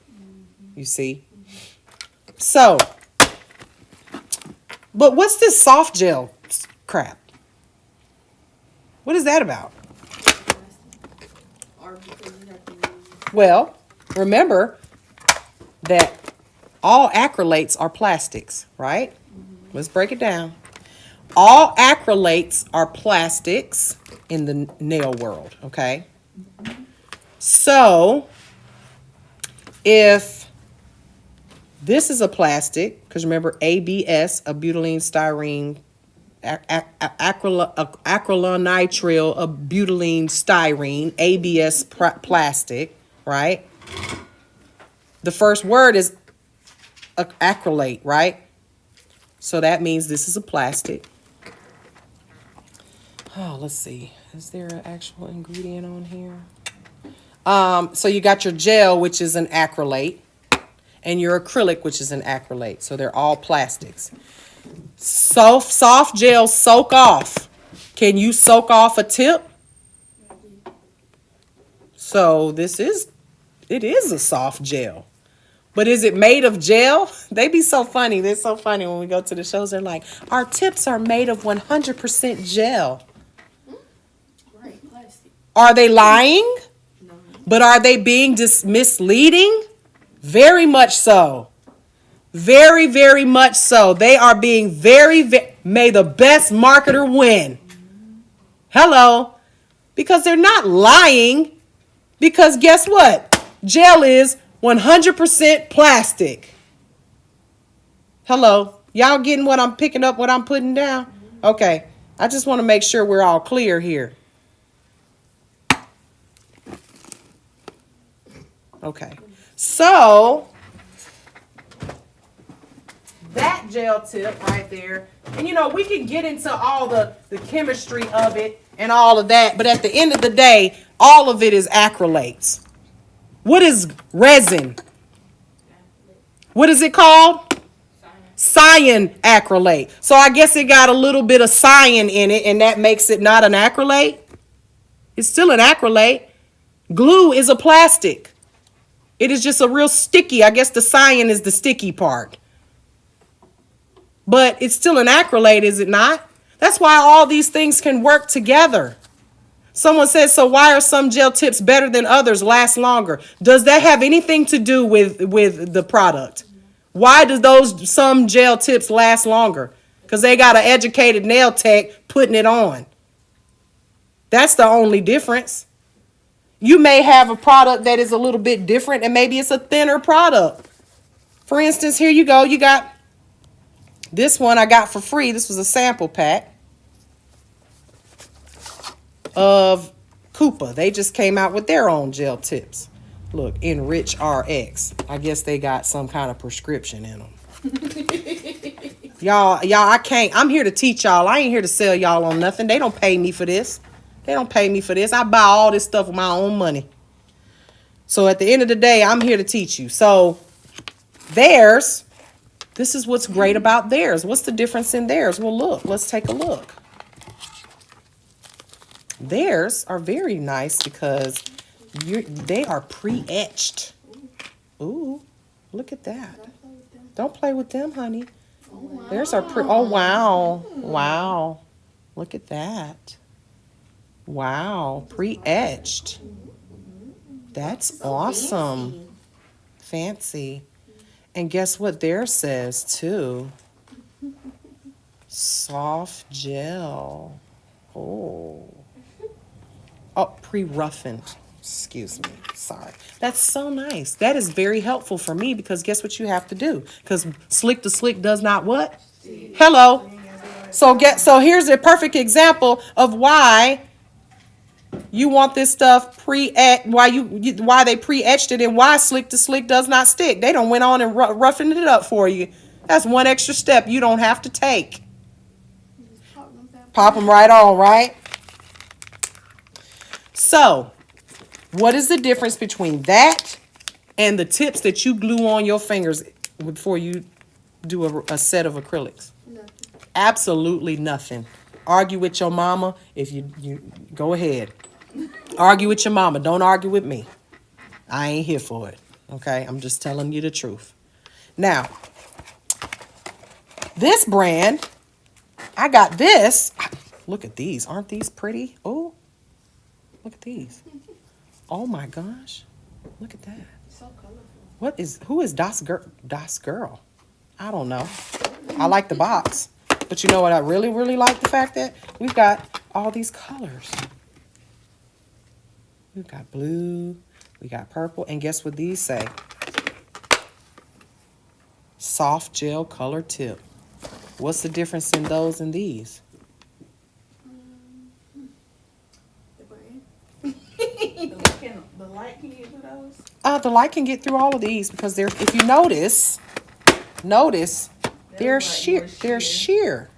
Like this is the black one. Look at it. It's sheer. It's sheer. So the light can absolutely pass through this. The light can absolutely pass even through this one. I know they look like that, but this one is very sheer. It's sheer. Okay, so perfect example of why they don't even sell tips that are like black, all the way for you to press on because they're not going to stick with that light. So that everybody understand what I'm saying here when we're talking about these different brands out here, it's all about who you want to support. Your teacher gonna have some. I hope you buy them from me and not from them. It's gonna say soft gel on it because I'm gonna do the same thing they do. Y'all buy it, but at the end of the day, you know what it is, don't you? They don't. They gonna buy it because it just says soft gel on it. Don't even know what soft gel is. All right. So everybody understand that now? And I've got a ton of different. Koopa gave us a bunch of different tips here to play with. Okay, y'all, want you guys to, we ain't doing no full sets or nothing like that, but you can try and we can demo this on each other and see. You guys can see how it works once I do the demonstration today. Okay, now let's keep it moving. Bonding gels. You'll find there's lots of gels out here with different brands, and they'll have what's known as a bonding gel. What is a bonding gel? Right. So base gels need a primer too. They need a primer, a base gel, or bonding gel to increase adhesion. So in the case of gel, remember slick to slick does not stick. You're going to use a dehydrator and a bonder, primer, just like you would any other product. Different brands have different types of bonders. Some will be a gel-based bonder, but you could use a dehydrator or primer and call it a day. Okay? I just use my regular dehydrator and my primer from my acrylic system with gel every time I do gel. So, can you believe it? Oh my gosh, I seen a TikTok and said you have to buy another bonding. He was like, they were like, you have to buy another primer because you can't use the same primer. Really? Miss Mary. Who told you that? Somebody on TikTok? Hello. What school do they teach at? Nail School of Scam. Oh, the School of Scam. Oh, the Nail School of Scam. Okay. All right. Well, there you go. There's that on that. All right. So, someone said they don't have the same quality. A lot of things don't have the same quality. At the end of the day, you can buy shoes from Payless and they'll last you a month, or you can go buy some, $300 Jordans and have them for 5 years, like I've had some of mine. Some quality, real leather, pleather. I mean, you choose. But here's the difference. When you know what things do and how they work, then you are the one that gets to choose the quality, just like anything else. That Walmart mustard does not taste like French's. I don't care what you say. There's a little difference, but at the end of the day, can I put it on my hot dog and enjoy it? Am I still going to eat it? Hell yeah. Okay? So, we ain't going to talk about quality. We can talk about quality all day long. We're not here to talk about quality. We're talking about chemistry here. Okay? We're talking about chemistry here. So, argue with your mama. You need to have a bonding gel or some type of bonding assistance, right? When you talk about adhesion, because a primer, the dehydrator does what? Dries out the nail. Removes that, it gets that oil and removes that oil and dehydrates the nail. Primer helps with what? Adhesion. Okay? So you're going to want to have some type of primer unless your particular product says it doesn't need one. Why would it say it doesn't need one? Because it's built in. So there you go with your quality. Some products have primer built in. Guess what? Y'all's teachers have, you don't need, it says, what does it say right here? Primer, not needed. But me personally, what if you have a client who has lifting problems? And I like to avoid problems. You know, that's why we take prophylactic medications. We take vitamins every day to avoid having problems. So when I buy a product that already has primer in it, you might just go ahead and use primer anyway, just to make sure that you don't have that issue. All right. So these primers or base gels can vary in viscosity. Okay. So here I'm going to show you guys two different kinds right here. We got two different types of base gels right here. I love these are some of my favorite. These are rubber bases, and don't misunderstand what rubber base means. It doesn't mean it's made out of rubber. Doesn't mean that it's a little bit more bendy than it's just the name. It's just the name. Okay. This rubber base by Pyramid is a lot thinner. This is a base gel. Love it. One of my faves. Nice cheap brand. This one is by NSI. Y'all remember who NSI was, right?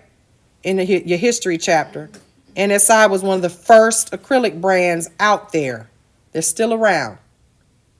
This one is called Rubber Base, and it's got a really pretty pink color. Look at how thick it is, though. And does that help with the taking for the It's preference. And at the end of the day, this one has a pretty tint to it.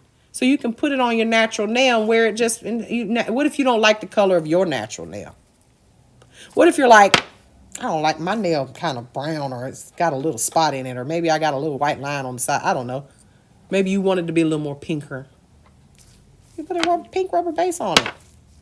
Okay? And this is also a little thicker, so it will help build that nail. So if you got somebody who has thin nails, this will help you build that nail up a little bit with a gel manicure. Let's just say you just want a gel manicure, right? So they vary in viscosity, and sometimes they need to be cured. Okay, let's see. Sometimes y'all need to see stuff. We're gonna go to a praise website.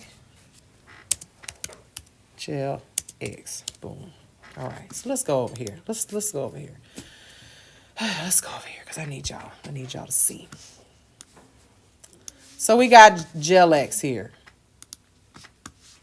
Oh, I think that's the wrong website. I went to the wrong. Here we go. I pray. And it's, y'all, it's not a press. It's I pray. And it's a French word. I don't speak French. I don't speak French. All right. So you can go here. And for y'all that are in the Zoom, you guys can see this too. You can go here and you can click their nail system. Okay. This is their system. So they have a pH bonder. Guess who else has one? Yes. Right. And then they have a non-acid gel primer. Okay. Now what this gel primer? Non-acid. Guess who else has one? Yeah. And the great thing about this primer, is it a gel or does it air dry? Well, let's look at it. Oh, that's such a great video. I love it. I'm going to do that. Look, we're going to do that. Is that a gel or is that... Oh, is that... Oh, just all over the skin. Oh. But what does it say here? It says, our non-acid gel primer is the second step to creating beautiful Gel X extensions. After applying the pH bonder, Our non-acidic gel primer creates a tacky surface on the nail that allows for better adhesion to the gel tip. Formulated to be acid-free, it gently etches and preps the nail without any danger of causing any soreness or sensitivity that is commonly associated with acid-based primers. Our non-acidic gel primer will ensure long-lasting and comfortable wear for a set of gel-less extensions. So anybody who has ever used this brand will tell you that this does not go under the light. It is not a light-cured primer. So if you look at their system, what you get in the system is their bonder, their dehydrator, their primer, and then their pink base and a top coat, and that's it. And the light in a file, one file, One file for 10 feet. for $120. I mean, you paying for the name. So you got this. Isn't that what that is right there? That little fancy little oval shaped disc light. How much you paying for the bag? Maybe it's the bag. That's a cute bag. That's a cute bag. And then the file is nice, but you know, those are about 40 cents a piece. I'm just gonna tell you the truth. The light, $2. The light, this light is $9 on my website. Same one, same thing, does the same thing. But the box is really pretty though. I like the box because I carry all my gel products in a box like this. It's very nice. Oh, yeah. That's really nice. No, I like it. Great. May the best marketer win. Because you paying for packaging. You're paying for the packaging. It's beautiful. Look at this box. It is absolutely gorgeous. In comparison to, let's say, because Wildflowers has their brand. Let's look at it. Wildflowers. I love Wildflowers. But they have what they call nails in a box. Look at their packaging. I love this lady. Okay? That air heat. Huh? That air or heat. What? Oh, that's heat. Oh, thank God. But look at their packaging. Oh, that's cute. That's the reason why theirs is this price versus this price, because when you purchase this, I'm about to tell y'all something real quick. When you purchase this from the manufacturer, Gel-X purchased theirs like that too, but somebody took the time to pluck them off the stick and put them in the box. And if they bought enough of them, somebody in China plucked them off the stick and put them in the box. This marketing is a sticker with a box. You get to pluck it off and decide which ones you want to use. See what I'm saying? Price, marketing, I digress. They're all the same. They're all the same. Argue with your mama. So you want to pay $120 for a nice little box, and you're going to put it in your drawer at the end of the day, right? For collectively all this right here that cost me $30. Okay, let's keep going. So now you got your builder gels. Builder gels, those are meant to build and to build that arch, that extension, add thickness, and each coat needs to be cured, okay? Each coat needs to be cured. If you're going to be laying to build it up, you got to cure that layer. Go in, go out. Go in, go out. Now, some of them are self-leveling and some are not. Now, you can tell if something's self-leveling. Let's look at this one right here. This is going to trip y'all out. Look at this. Is this self-leveling? What do I mean when I say self-leveling?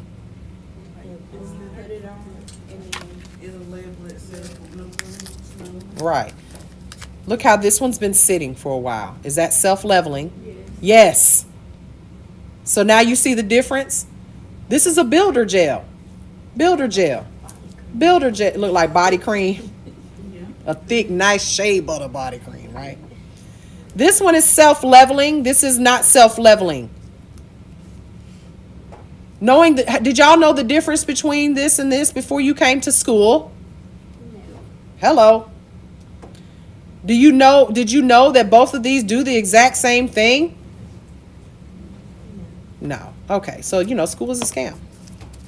Going to school is a waste of time. Just keep doing them nails in the kitchen and giving somebody an allergy and all that to using these products, right? So you got builder gels that are self-leveling and non-self-leveling, okay?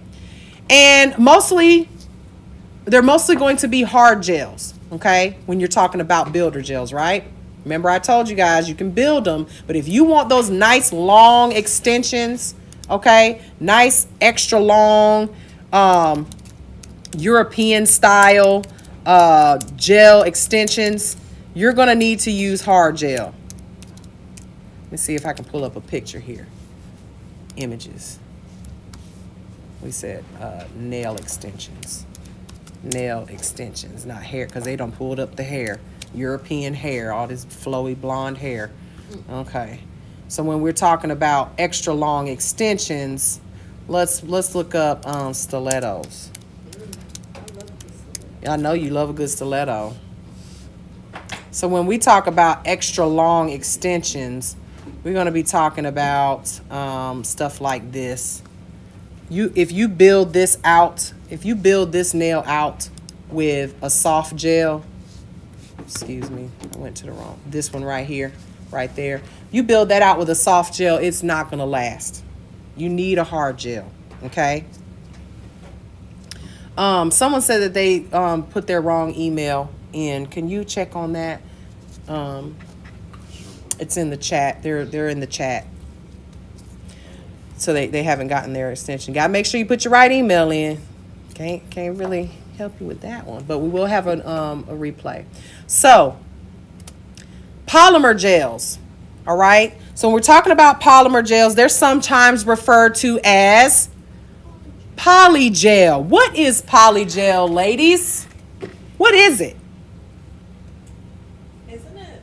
It's marketed as acrylic gel. That's what I was told. Right. So when we see the word poly, when we hear the word poly, what does poly mean for all you new polyamorous people out there? You have more than one, two, multiple things put together, right? So polygel is going to be the thicker viscosity, right? So this is going to be your polygel, right? You got this thick viscosity. And what makes it thick? If I had something that was, you got your gel that's runny and you got your acrylic that's like a powder, think about how we thicken up or make a cake. You take all this liquid in, you mix in flour, and it becomes thicker, right? So all this is, because we used to make it ourselves back in the 90s before this was all a thing. And nothing's new under the sun. We would take gel, liquid gel, and then we would take acrylic and we would mix it together with a spatula until it got to the consistency that we wanted, and we made our own polygel. Before, I wish I had known it was going to be this big of a thing. I would have definitely, patented it. Okay. The whole nine out for everybody else. Been doing it. We would take glitter, mix glitter in there, make our own polygel. Okay, because that's really all it is gel mixed with acrylic to make it thicker. Now, most polygels are going to be hard gels, meaning they're not going to soak off, but you're going to need to look. So, for instance, Tammy Taylor Sculpt, this is a hard gel. This is a hard gel. It has to be filed off. Cannot be soaked off. Okay? So I don't think I know of any that are soft gels. I don't know of any. But think about it. If it's mixed with acrylic, isn't it going to be stronger? So you can build nails with it. Long nails, long extensions with it. And it's so much easier to use than regular, more runny molasses type gel. Okay. Now, that thick viscosity allows you to have more control in your application. And as far as your brushes, you're not really doing much with the brush other than pushing it, patting it, and pushing it into place. So it's a lot easier to use. And once you guys use this polygel, I know me personally, I'd rather use polygel than regular acrylic. But there's certain things you cannot do with polygel that you can do with acrylic. For instance, encapsulating. You can't smash this down into some glitter. You can't smash this really thick clear gel down into some chunky whatever you put in the nail. It's going to have air bubbles, and you're not going to be able to get it into those grooves and pockets and things. So it has its advantages, but it also has its disadvantages. Okay, so this product is shaped on the nail with a brush to create like an overlay. So when you purchase these products, so let's go over here. Let's go to let's see who has their own. We'll go to Gelish Polygel, because there's other ones like you might hear it called Acrogel. Okay, so when we go here to Gelish's website, look at this. Y'all seen this before? This is their product, right? Clear. And then they've got what's called a slip solution. Now, what does their marketing call it? A hybrid nail enhancement system. Ooh, that's so sexy. Hybrid nail enhancement system. So what is slip solution?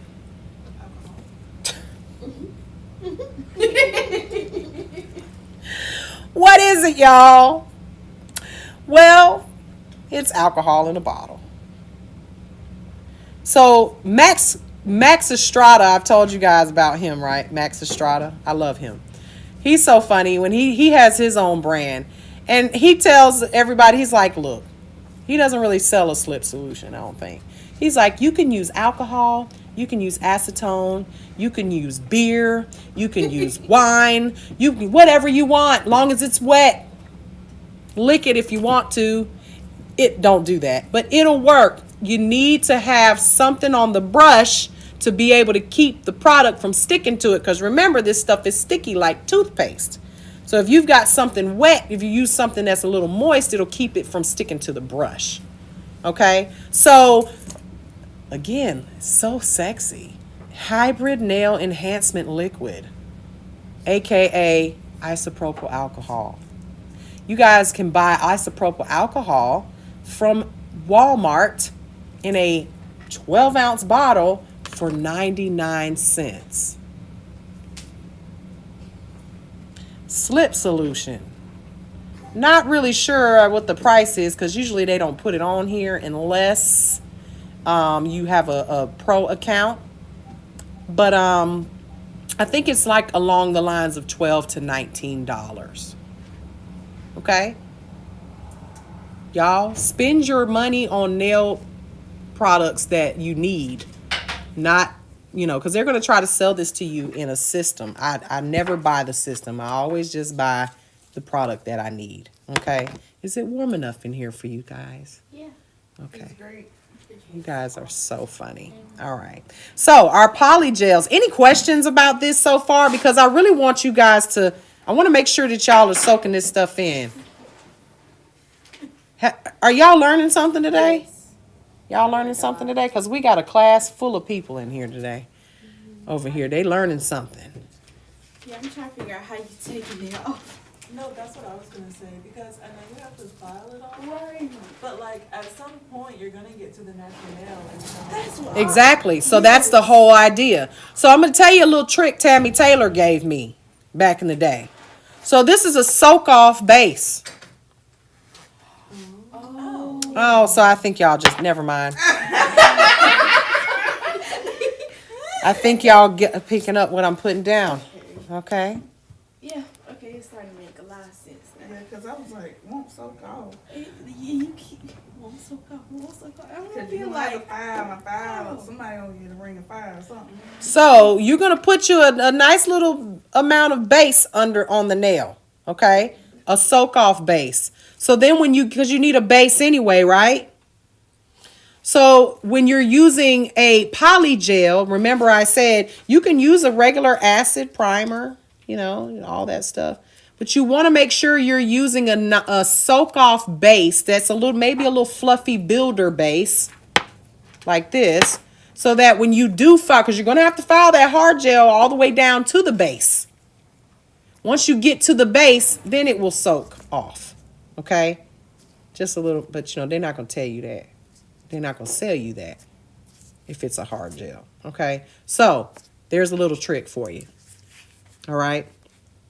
That's a little trick for you. Now, moving right along, polygels have to be removed. Have same maintenance, 2 weeks, every 2 to 3 weeks. All right, and it's just as strong as acrylic or gel, regular gel. Now, our soak off gels, meaning our pigmented gels, that's going to be our gel polishes, right? And those are, as far as soak off polishes, there are hard gel polishes out there. Remember, I just showed y'all one that's UV. That's a hard gel. You cannot soak that off. It is a hard gel. So, they're used for nail art a lot of times, or they're obsolete in a lot of ways. Most people don't even use them anymore, like I said. But soak off polishes are going to be your alternative to your regular polish, and they come in a lot of colors, and they're removed by soaking in acetone. Now, when we talk about top coats, you guys, finishing gels, there's a lot of different ones out here. There's hard gel top coats and there's soft gel top coats. All right. When you purchase one that says it has, like it's scratch proof, a lot of times those are not soak off. You can't soak them off. They're hard gels, scratch proof. If it's a soft gel, sometimes you're going to have issues with it dulling over time. It could happen. You know what I mean? But also, what about those top coats, you guys, when you're doing chrome? So, let's talk about this real quick, because a lot of companies will sell you something in one bottle and call it one thing, and then turn around and sell you the same thing in another bottle and call it something else. For example, where did it go? I bought this. Well, they gave it to me. They call this Magic Ombre Foundation. Okay. When they gave me those products, those nitro products, the dip powder that we did yesterday, they gave this to me because you can ombre with that dip powder, like dust it on. But when she put this on the nail, she was like, okay, you put this on the nail, you cure it for 10 seconds, and then you're able to put the pigment into the nail. You can dust it on and ombre it. But what I noticed was it started to look a little matte. And I was like, oh, so it's turning matte. She said, oh, yes, you can also use it as matte top coat. So I was like, so your matte top coat is $16.99. Or excuse me, $12.99, but your Magic Ombre Gel is $19.99, and they're actually the same thing in the bottle. She was like, yeah, I know. You ain't about to get me, because I know exactly what's going on. So be careful. So when we talk about top coats, there's some top coats that you can use to chrome with, and then there's some top coats that you can't. Remember that rubber top coats or soft gel top coats, ones that are more bendy or more pliable, those have the finish is more like a rubber. Okay. For instance, when you run on the gym floor, you can leave sketch marks on the floor, right? Because the floor is made of what? It's made like that so you won't slip. It's kind of like a rubbery floor. But if you were running on a slick, buffed, nice, shiny floor, y'all be slipping all over the place, wouldn't you? So think about what chrome is. It's a powder, right?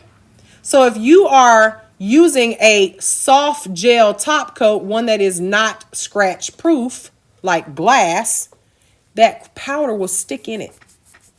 And then it will stay, and you'll get that good chrome finish. My top coat is a soft gel top coat, so it will take chrome. But I could just put it in another bottle and say chrome top coat, and you guys would buy it and pay double for it, wouldn't you?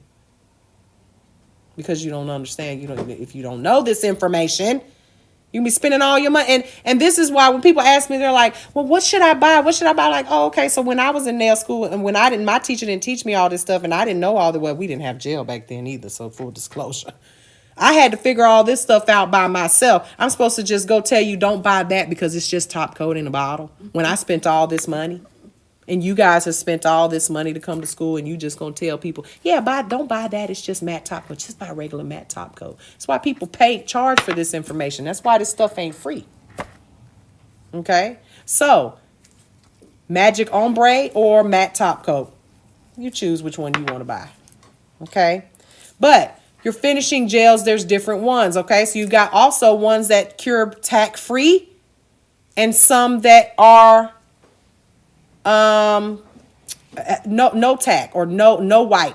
Okay, so you see no wipe. You have the ones that have a tacky layer to it, and then you have non-wipe, right? So my top coat is a non-wipe. You don't have to wipe it. This one right here, this magic ombre, you don't have to wipe it.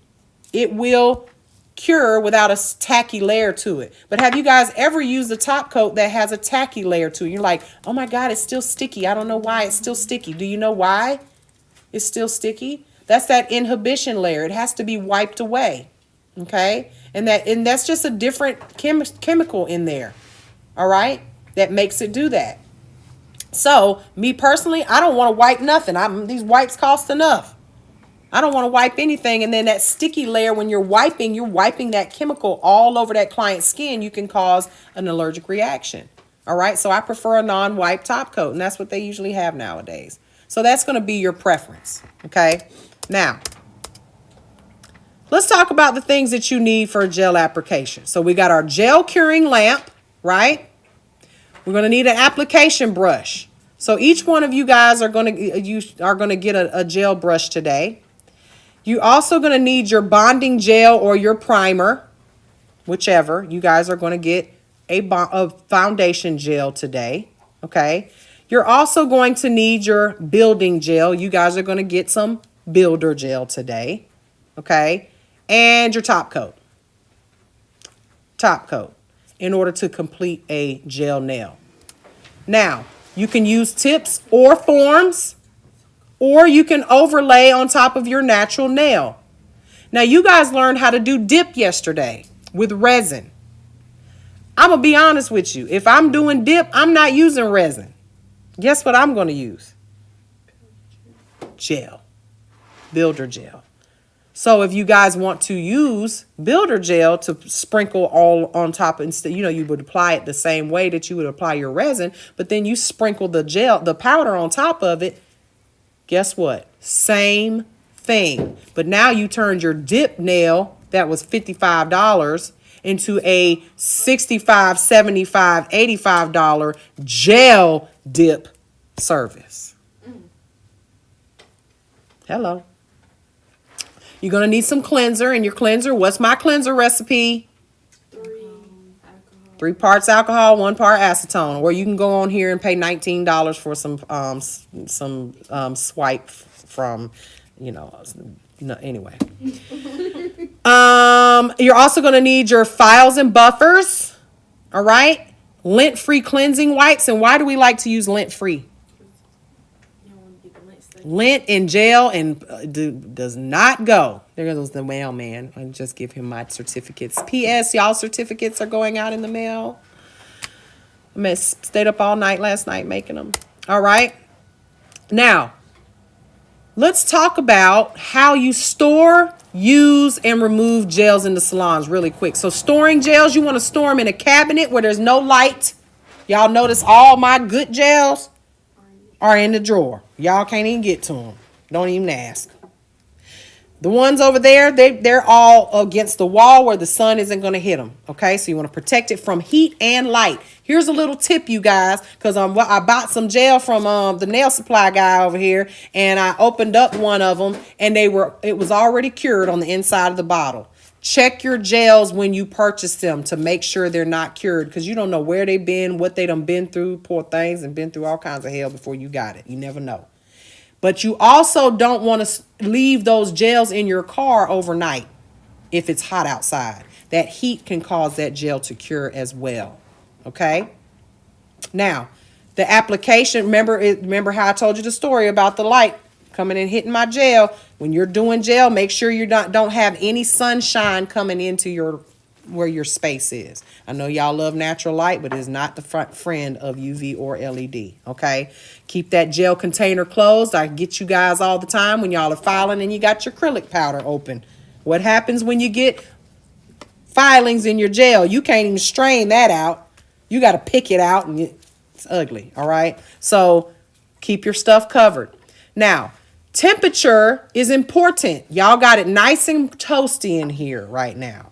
So guess what that means when it comes to this gel project we're going to be doing today? That means that your nice warm hands are going to make that gel melt a little bit. When I say melt, it may come out thick, and then when you put it on the nail, it might slide everywhere. Okay? So that's what y'all get. Y'all want it so hot in here. Y'all always talking about I keep it cold. I keep my room a certain temperature for certain reasons. Okay? And I'm just used to it. But you're going to notice that gel will warm up in the container, and it will be a little bit more runny than it would if it was cooler in the room. Okay? And then when it gets on that client's hands, it may act a little different too. Now I'm going to show you guys a technique called floating the beads and applying strings. This is what we're going to be doing with gel a lot of times when we're adding more. You know how when you pick up a bead with acrylic and you didn't pick up enough, so you got to pick up a little bit more? Same thing with gel, but this time we're not going to pick it up and we don't brush gel on. We float gel on the nail. Okay, I know this sounds foreign to you, but you're going to see in just a second. Now, removing gel is the same way we remove acrylic when we're doing soft gel, right? Same way. You guys saw the soak off the other day. Same thing. Hard gels can't be filed off, and you're going to need to leave a thin layer. Brandy just asked, what do we do? Well, I just told you another solution, right? There you go. School is your friend. All right. So when we talk about who can use gel services, when are the best times to use them? Hard gel extensions, you need to know how long that client's going to be wearing them. What length does the client want? Does the client have lifting often? Okay, I may want to use a hard gel on someone who uses their hands in water, someone who is hard on their nails, versus a soft gel on someone who wears little short Frenchies because maybe they're a lawyer or a teacher or a nurse or whatever, right? That's totally your decision. You now have the education. You make the educated guess and you decide with your client. This is why the consultation is so important. You may not know how a client does with lifting when you first meet them, but after you've been doing their nails for a while, you can be like, why does Mrs. Jones have lifting on her pinky finger all the time? Why does she always have lifting on just this side and not this side? She may do more things with this hand. Maybe she's rougher on this. You'll learn your clients over time. Now, gel polish. Remember, this is why I say gel polish on the toes is not advisable. How long are you going to wear this polish? And when will it be removed? Think about these factors, okay? Does the client have fragile nails? If they have fragile nails and you're putting gel polish on, you want to be careful how you're soaking it off. First of all, don't use an e-file to remove it. Soak it off properly. And then again, on the toes, very important because we don't want to thin those toes out. Does the client damage polish after service? Meaning every time that client walks out, if you're putting regular lacquer on their hands or their feet, do they bump their hand into the door and they got to come back and say, oh my God, Jalen, I messed up my nail. You may want to use gel polish. And at the end of the day, this is not even a factor these days, is it? Do we not just use gel polish on everybody? So there you go. So that's the end of this chapter. You guys were waiting for it. I hope you learned a little something from it. So now I'm going to show you guys a couple of things when it comes to gel. We're going to do a little application for those that are in the Zoom. You guys will get to see this. Again, we're going to be doing a Gel-X demonstration around 1 o'clock, hopefully after lunch, okay? Oh, I need my good views. So I got my little hand here, and this is, one of my ones that's already done, okay? Got my little hand here. Let me switch this out. Got my light over here. Now, when you guys are working with your clients, the light's going to be facing the client right here, right? So you got the light facing this way. But when you guys are working on these hands, you're going to have it facing like this, and you're going to be doing this like this, and you're going to have your little pot of gel that I have for you guys sitting right there in front of you and possibly cure it in the light. Your gel brushes, all of that stuff, you're going to accidentally cure a gel brush or two in your career. You probably are gonna. Okay. So I have these little white containers of gel that I had already made in there for them. Will you grab one for me? And there's those yellow gel. They all need a brush. They're all gonna get one. Okay. None of y'all have gotten a gel brush yet, have you? No, okay. You got yours, right? So this is what we're gonna do. So we've got our hand here already prepped. I've already got it ready. I'm going to close this out because I don't need it anymore. He's going to bring me some of the gel, I hope. If not, I've got some in here. The polygel demonstration, I will do a polygel demonstration too. Okay. Don't see the pots? You're going to have to bring me. Those pots are in there. They were on top of, it was some little black pots, and then there was some big white pots.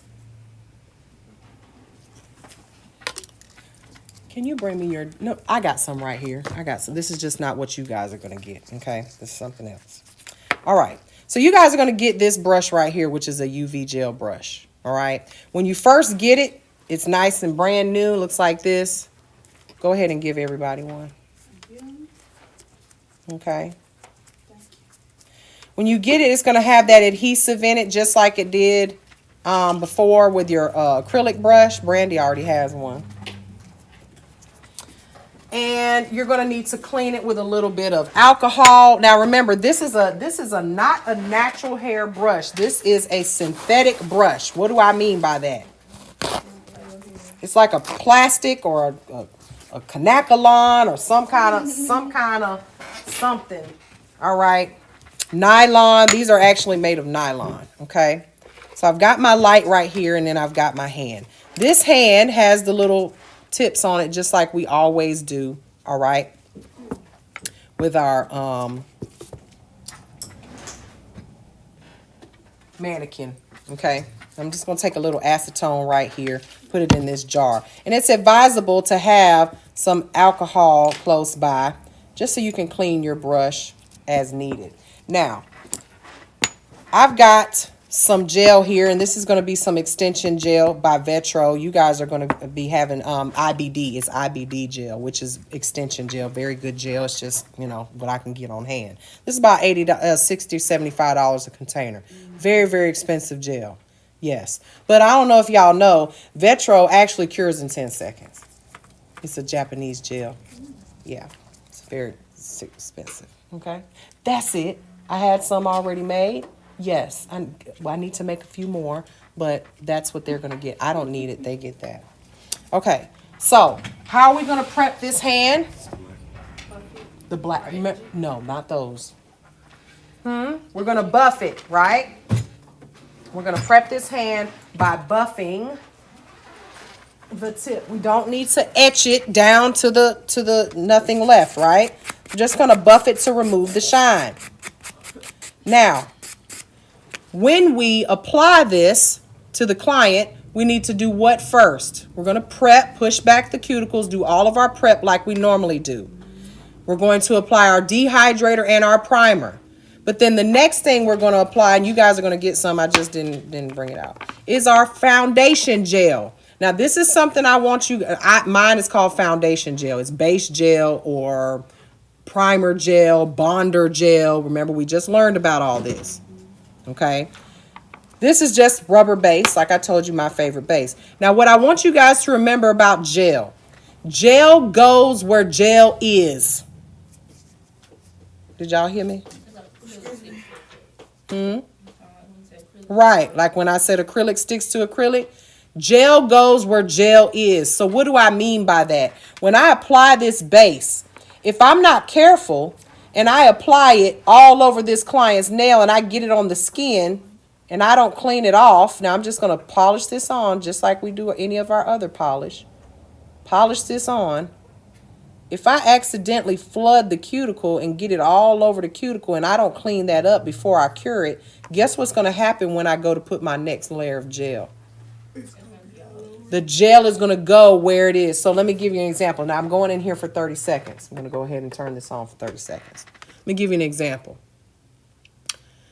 If you take a puddle of water, some water and pour it on the floor, right? If I take that water and pour it on the floor, I got a puddle. If I take some food coloring and put food coloring in that water puddle, what's going to happen? Is the food coloring going to go outside of the water puddle, or is it going to just go to where the water puddle is and where it stopped? It's going to just go there. It's not going to make it spread anymore, right? So you got to think about it that way. So you got to be careful where you lay your gel, because see, now I've laid this gel, so now I've got that shiny layer here. So now I'm going to take this liquid gel here. Y'all see it in the pot. It's self-leveling. So what I mean by self-leveling, you're going to see in a second. When you apply gel, there's a certain way you want to do this. First of all, you always want to have a little bit of gel in your brush. So what I'm going to do is I'm going to take my gel brush. I'm going to put a little bit of gel on it. And then I'm going to like kind of feed it into the brush so that it has a nice coating on it. And why is that important? Because what did I just say?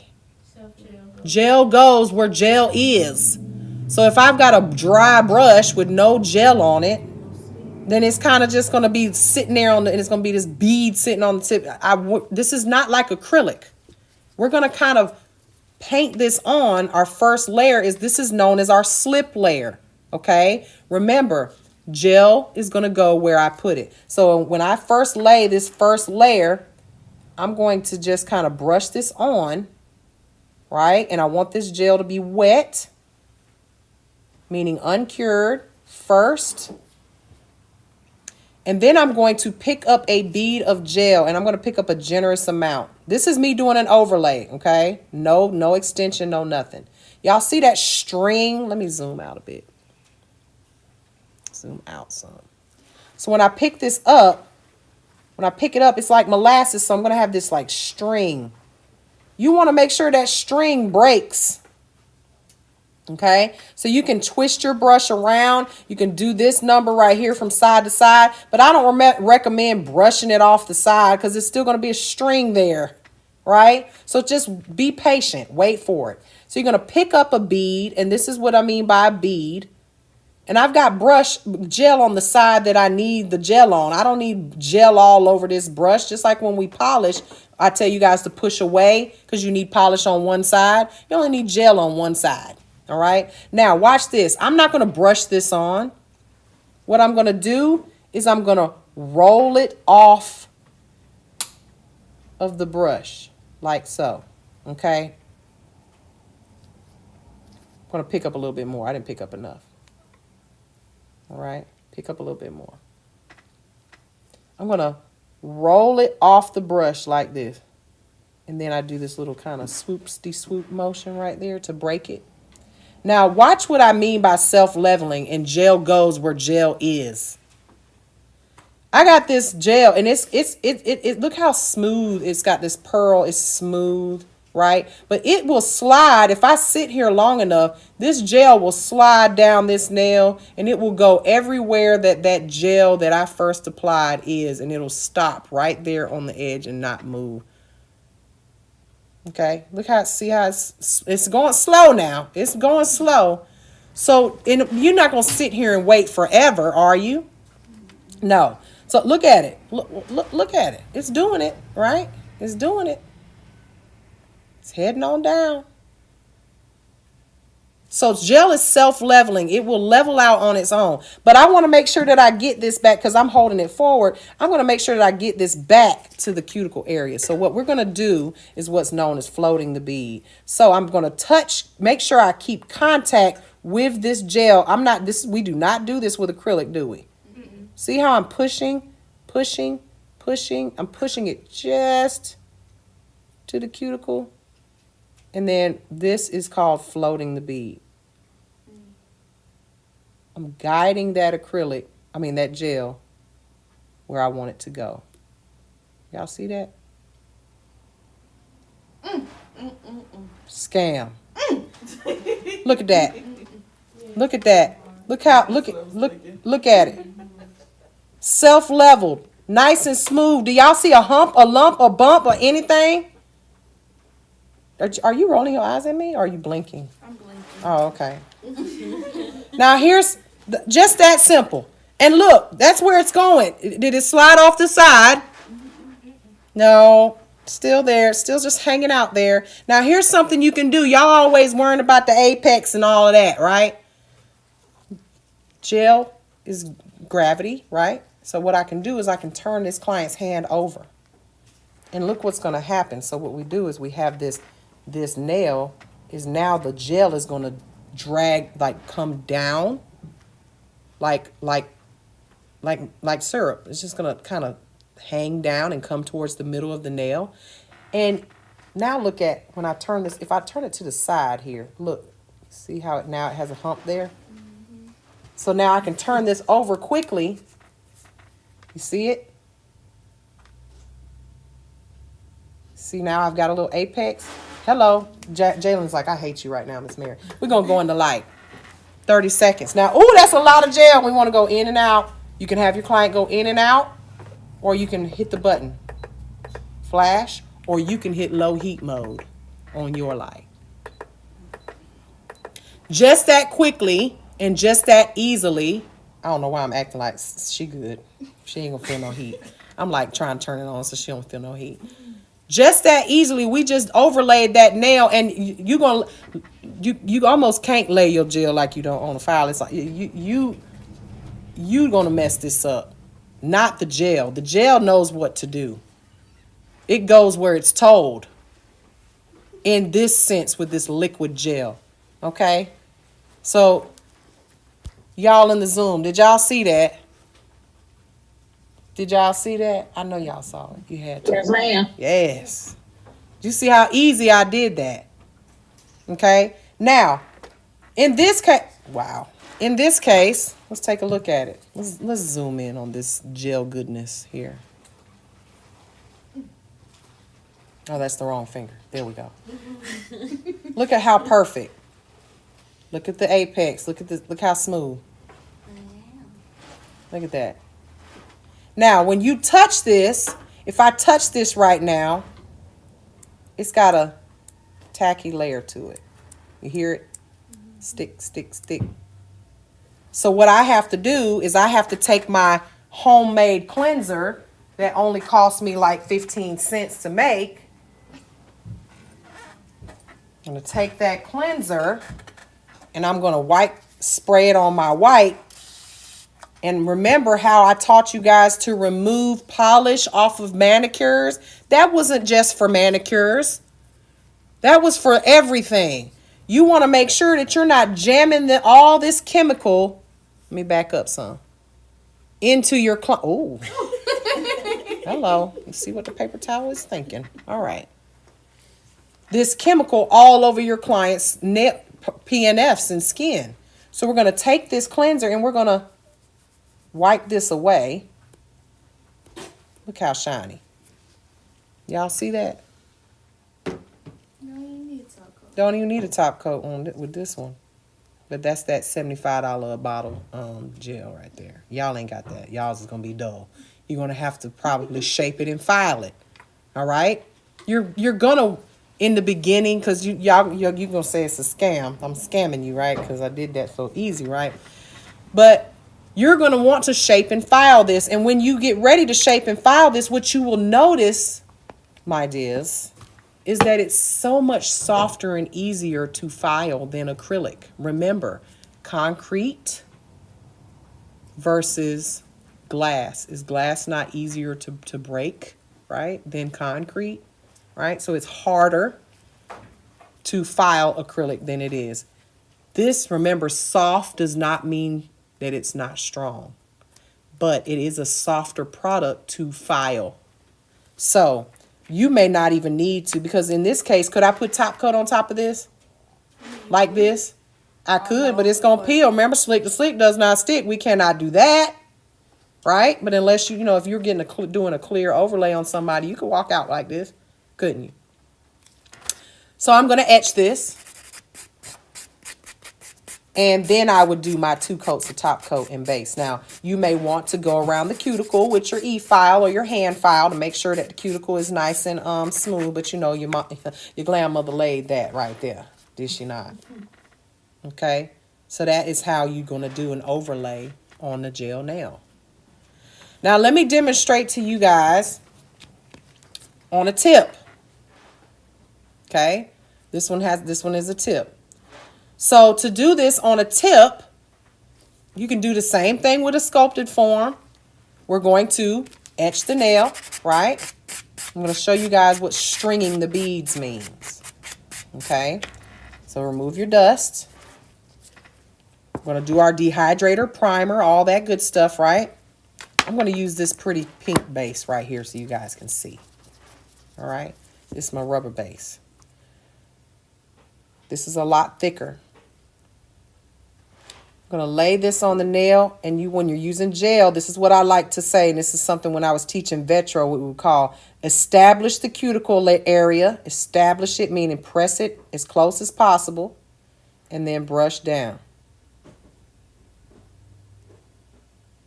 You can wear this by itself, can't you? Mm-hmm.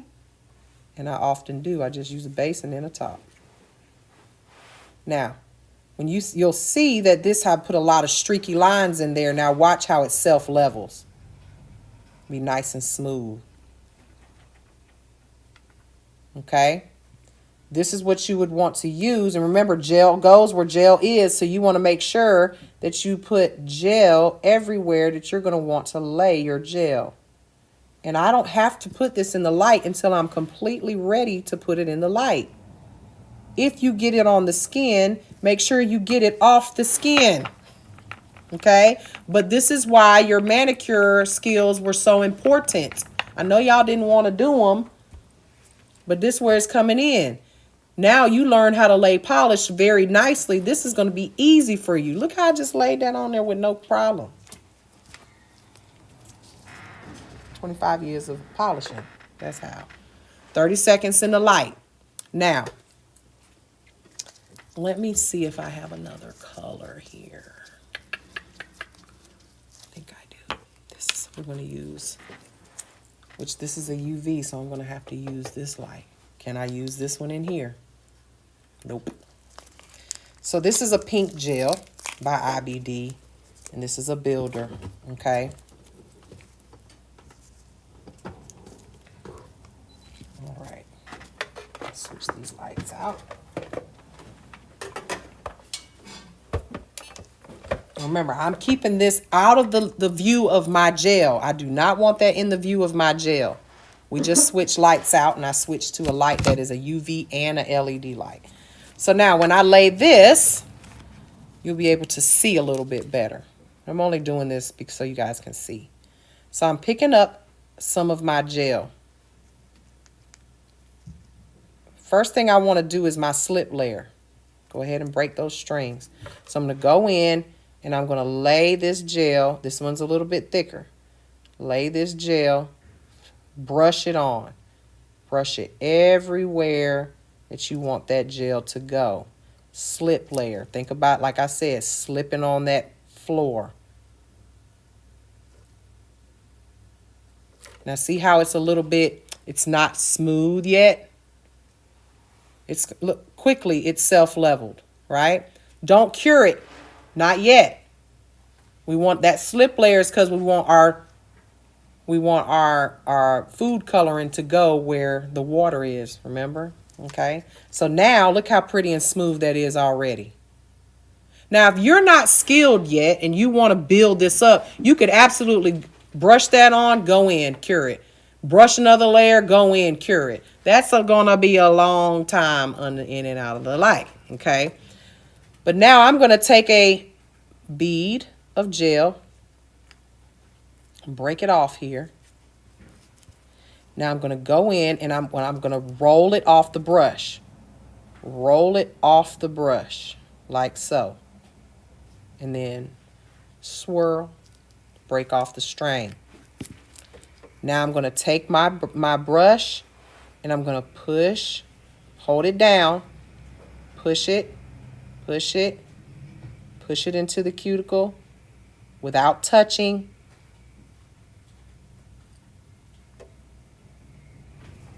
And now we're going to float it down the nail. And we're just doing this kind of U.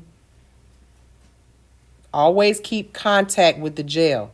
If you keep contact with the gel, it'll follow you. Look how easy. Look how smooth. I ran out, so I want some more. I'm going to pick up a little bit more. Break it off here. Make contact with that gel. Make contact with it. And add some more gel. You don't even have to roll it off.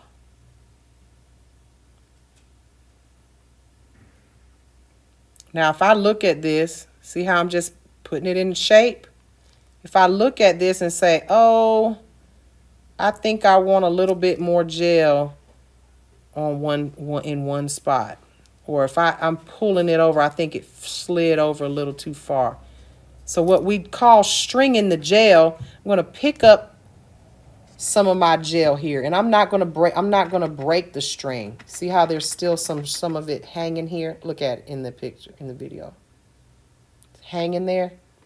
I'm going to take some of it and I'm going to lay it on the nail here to build an apex, or build right there in the middle. Add a little bit more. That's called stringing the gel. See how it's still attached and it's just kind of hanging there? It's just hanging there with me. Now look how pretty that is.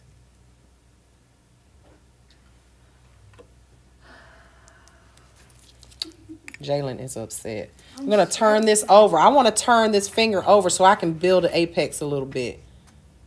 All right? Turn that over. And if you notice, right here on the finger, it kind of went up and now it's going back down. Gel is a superior product. I'm just going to be honest with you. But look at the ease of use. All right? No more lumpy, bumpy nails. If it is, it's your fault. You did that. All right? So remember, our client, we're going to put her in here, but we want to be, see how it goes on and off? Going in and out of the light here.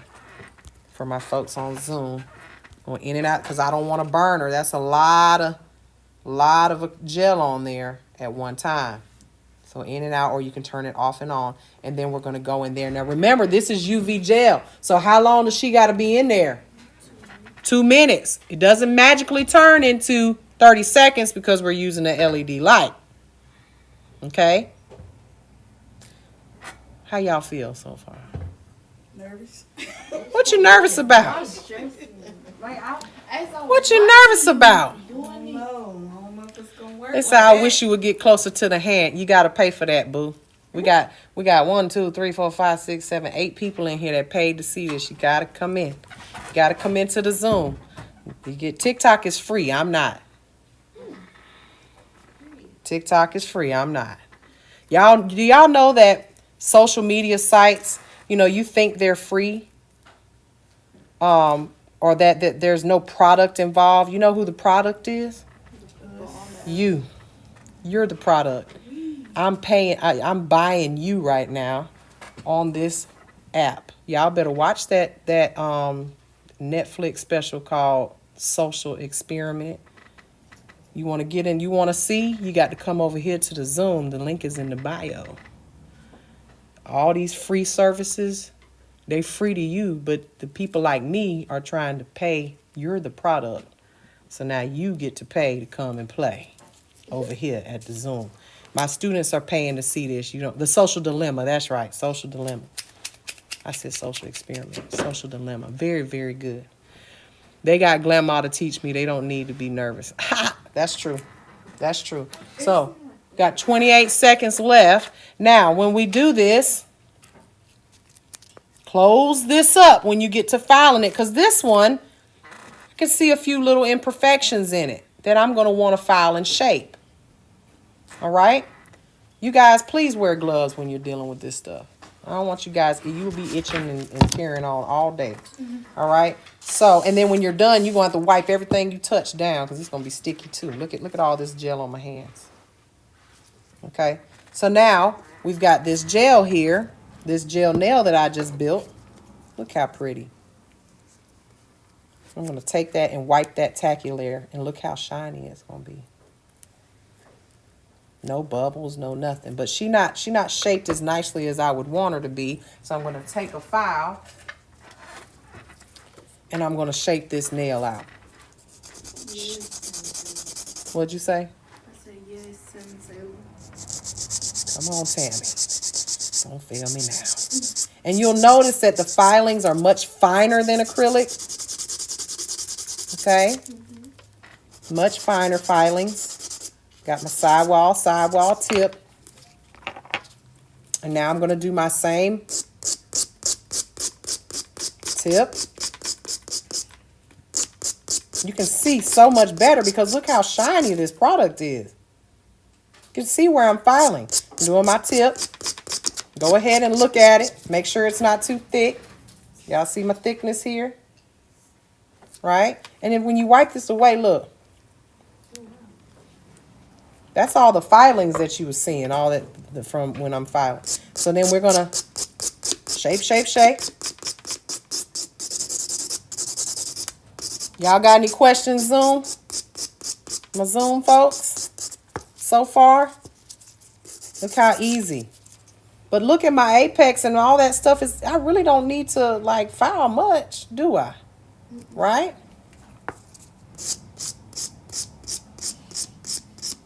All right.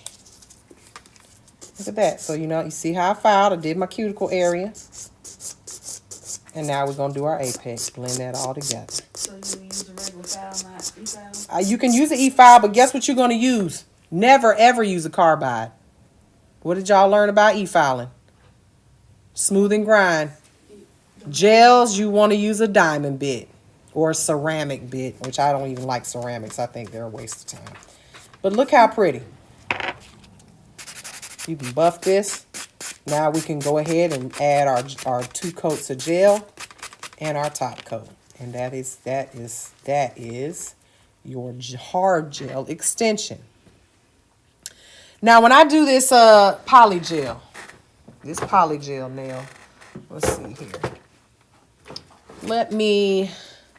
I'm going to put it on this nail here, okay? I'm going to overlay it. I'm just going to etch this out. Poly gel, this is so easy. It's going to I feel like it's just as easy with UV gel, right? So I'm going to add my base, right? Add my base in here. Go ahead and put your base gel down. You got your dehydrator and your primer. And then you're going to put your base gel. Put that into the light. Only need 30 seconds with that. Now, the poly gel, I'm going to use my favorite one, which is my Tammy Taylor Sculpt. What I do with it. I'll use my Sculpt. Here she is. Okay, and there's lots of brands out here. This one I got off of Amazon. This was the Marquardt brand. They got several colors. Okay. When you're doing poly gel, you need to make sure that you have your slip solution, which is, or your slip or whatever you want to call it, which is what? Alcohol. Hello. My brush a little sticky, so I want to make sure I get all that off. Clean it. Okay, so I got my slip solution in this container.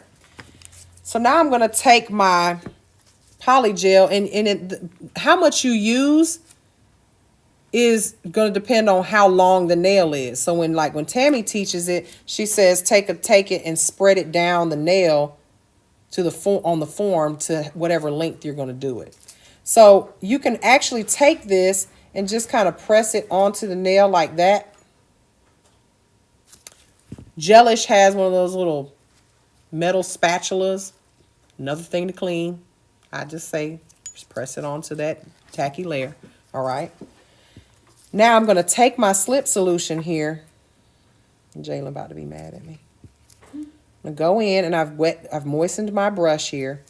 Now let me zoom in and show y'all really close what we're doing here. All right.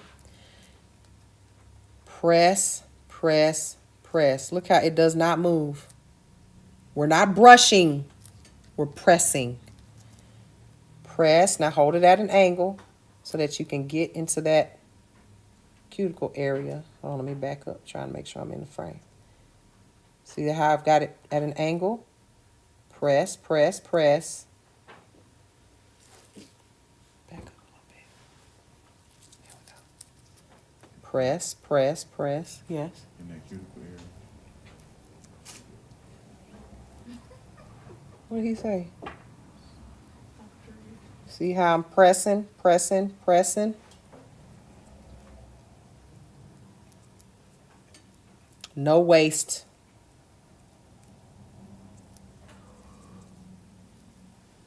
Just doing a whole lot of pressing. Now what I like to do, because it's like you're sculpting, but sculpting in with putting a pause in time. Like you can be like, oh, I laid it, now pause, stop, I don't like that, let me fix and remove. And at the end of the day, if you don't like this, you can scoop it right off and do it again. Okay, so now my brush is getting a little sticky, so I want to go over to my slip solution, aka my alcohol, and I'm going to continue to press. Now once I get it pressed in where I want it, now I can take my brush and kind of smooth it out very lightly. A light smooth without pressing it too much. Press that in so it's nice and shaped. I'll go backwards here just so I get a nice smooth application. And that's it. That's how you do that, honey. Very easy, honey. When you like, honey. Go into the light, 30 seconds.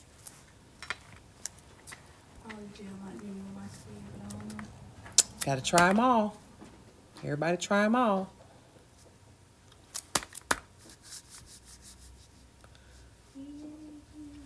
Okay. So as soon as this comes out of the light, there will be a tacky layer. You got to wipe that. Okay. Remember, it's a hard gel, so it's going to have a tacky layer to it. Okay.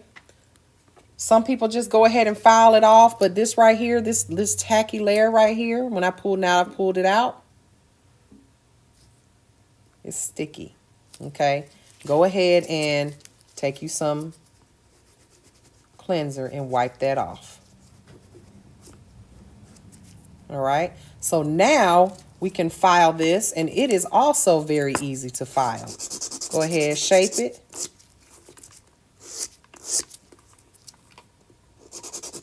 Let me make this zoom out a little bit so you guys can see. And then we're going to file the tip, file the cuticle,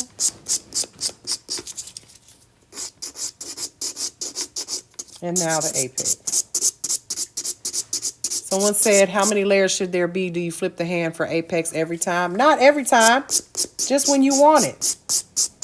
You only flip it when you want the apex. Maybe you laid it and there was an apex already. It just depends on the gel you're using. Some are runnier, some are thicker, some are going to spread out some. You got to play with your product and get used to it. Okay? So now that nail is ready for polish or top coat. That easy. So we've got an overlay here with liquid gel. We got a tip with liquid gel, different color here, hard gel, and then this is going to be your poly gel nail overlay. That's it. Easy, right? Easy. Easy. Why don't y'all go to lunch, and then when we come back, we'll jump right on into this because I need to fill y'all up some bottles of some of the